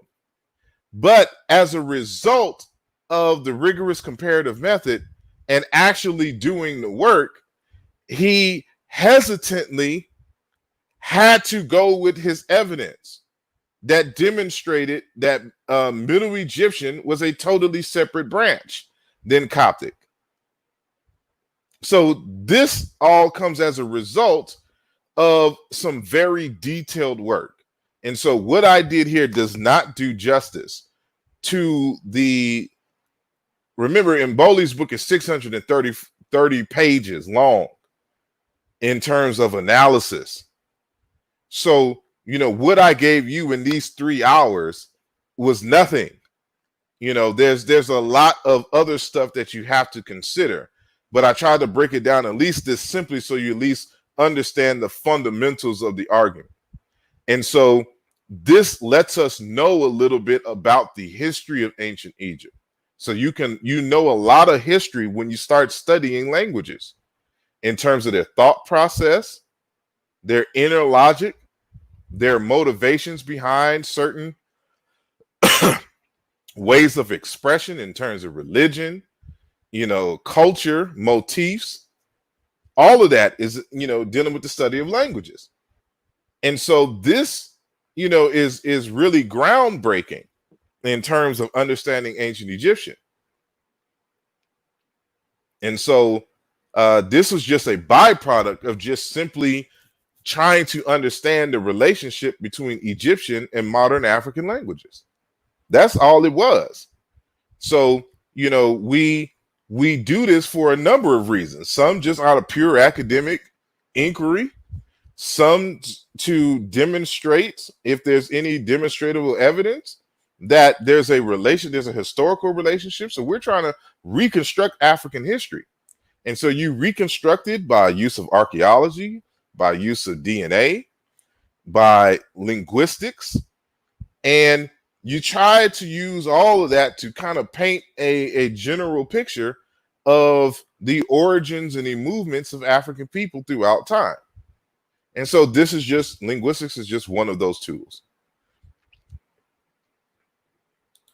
And so it says also, how do you feel this will specifically help the African community once it's widely known? What do you want or believe it can achieve for our people worldwide? It may mean nothing to people worldwide, but what it can do is, again, it's about history. And to tell you, for example, what happens when you have a prestige group who takes over, you know, an area with I don't want to say a non-prestigious group, but just another group that becomes a low. So this information tells you about how human groups interact in a colonial context. And so, but as I stated earlier, linguistics helps you to find out about the psychology of a people. And so this is a part of what they call linguistics, historical comparative linguistics especially, but linguistics in general is part of what we call the neurosciences, because it is dealing with your neurological faculties and helping you to understand these in very critical ways. So if you want to understand African people, you got to understand their languages. And some of us go deeper into the languages to show the relationships, because we're answering questions of history. For example, there are some people in West Africa who argue and claim that they originate out of the Sudan or Egypt. Well, how could we prove that? We can look for artifacts, but we'd have to be realistic about artifacts. How many artifacts could they travel with? But one of the ways that you can tell if there was any interactions between the ancestors of the modern people in these respective locations and the ancient Egyptians, if they were not the Egyptians themselves, is to look at the language. And so you have to look at it deeply. How can we tell that the Wolof speakers, who according to their history derive in 6 migrations to West Africa and Senegal? Well, the way that you can tell is looking at the languages. Is Wolof a branch of ancient Egyptian, or was Wolof a separate language that they became bilingual speakers in Egypt, the Proto-Wolof, and they adopted a lot of Egyptian words? If they adopted a lot of Egyptian words, we should be able to tell by way of historical comparative linguistic methods. So this is how this stuff becomes important. And we're also involved in the project in terms of vocalizing the ancient Egyptian, Middle Egyptian language, and to use it as a classical language in the same way that Europeans use Latin or Greek as a classical language. And so we have 2 languages in our Pan-African ideal and mission, and that is Kiswahili in terms of a modern living language, and ancient Egyptian as our classical language. Those be the 2 languages that are required from everybody to learn, to be able to communicate with each other. So this is something that has been taught. So this, the study of ancient Egyptian, this information is critical to the revitalization of the ancient Egyptian language itself. So when you understand that Coptic and Middle Egyptian are 2 different languages, you won't waste your time trying to argue that, we can use Coptic to vocalize Middle Egyptian, because it's 2 different languages, 2 different word structures. So we'll have to use a different process. And so, let me see. It's weird for me, and I know it's really weird for others. If you can call it old school. Actually, I think there is already is an old Coptic. Addressing 42 tribes. He says, I get it, but it's weird to picture. I could just post it. He says, I get it, but it's weird to picture 3000 BC Egyptians speaking Coptic. That's because you're picturing Coptic in its modern form. And so it wouldn't be in its modern form. The argument is that Coptic is the natural evolution of the New Kingdom language, which became apparent in the 19th in terms of a full system, a full systematic language became apparent in the 19th dynasty. This is the dynasty of the Ramesses. And so, but as I discussed throughout the text, throughout the lecture, I don't know if you were here since the beginning, but the quote unquote New Kingdom language was spoken in the times of the Old Kingdom and Middle Kingdom, but of the lower class. And so who were the lower class? Those indigenous people of the Nile Valley, who the Old Kingdom and Middle Kingdom language speakers, we don't know if it's an actual invasion, like it's just a warring invasion, or if they just created a system to where they were the rulers and everyone agreed to be a part of this confederacy, so to speak. But they were just the ruling class. So there's many possibilities there. But, this is something that I discussed at the beginning of the program, that what was considered the New Kingdom language was already in existence in the Old Kingdom. And as Carsten Pust demonstrated in his text, that this language, which was the quote unquote New Kingdom language, that is the evidence for it in the Old Kingdom. For example, with the definite, he's using one example in terms of the definite article.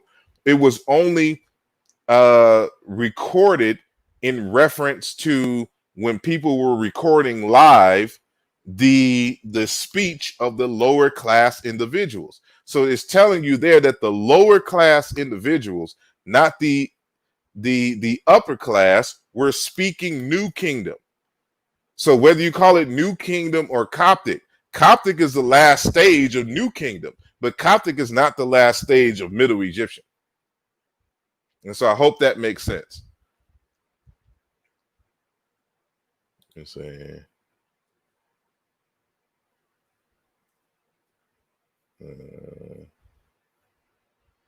Yeah, so again, people just got to understand that when we're talking about separate language here, that it's just two different branches of the same language family.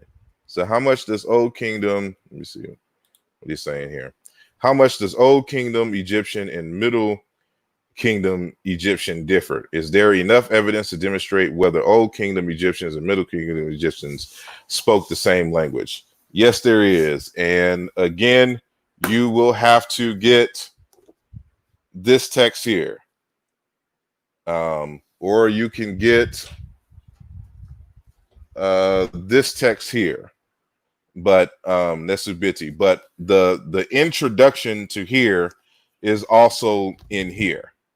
So, but there's some changes that I added to that introductory dialogue based on the latest work. So this work came out in 2016, and this came out of January this year, and this came out like in March, April of this year. So, so I combine some of the stuff that I talk about in here in terms of certain corrections, like the whole chin into and stuff like that in here. So I put the intro from here in here with the changes from the discussion of the text from here. So it's you'll get the citations and things when you read this.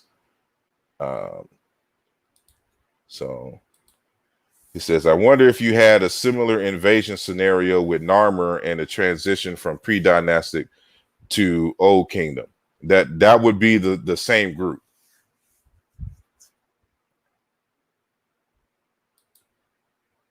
Of folks. So it's believed that those people are the ones who invaded and imposed their language and culture on the folks, who were in the Middle Nile and the Delta. And so, yeah, if that's it, I don't want to be too long and make this video too long here. So I appreciate everyone for listening. Of course, you can continue to ask questions in the comment section, and I will do my best to try to answer everyone, there if you continue to have questions. But again, remember, you can purchase Mboli's book if you read French to get the full analysis. And then, but if you want a good summary in English, you'll have to purchase my text. And so again, Towards a Comparative Dictionary of Chicam and Modern African Languages, and Aaluja, Volume 2, China into Religion and Philosophy. And this again on Amazon right now is $45, but if you go to my website, it's $30 on sale right now. So get it while you can if you don't have it already. So with that said, I appreciate everyone for listening and supporting the channel. So continue to support the channel, and we will be back on, we'll probably be back before then, but definitely on Monday, July the 6th, at 10 a.m., we have Hermel Hermstein, who's going to be talking about his book series, Black Sumer.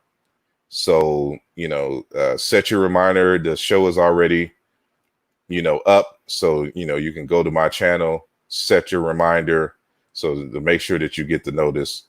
And, we will go from there. So, as usual, this is my contact information. If you want to support the channel, there's, say in the Cash App, or you can put something via the chat.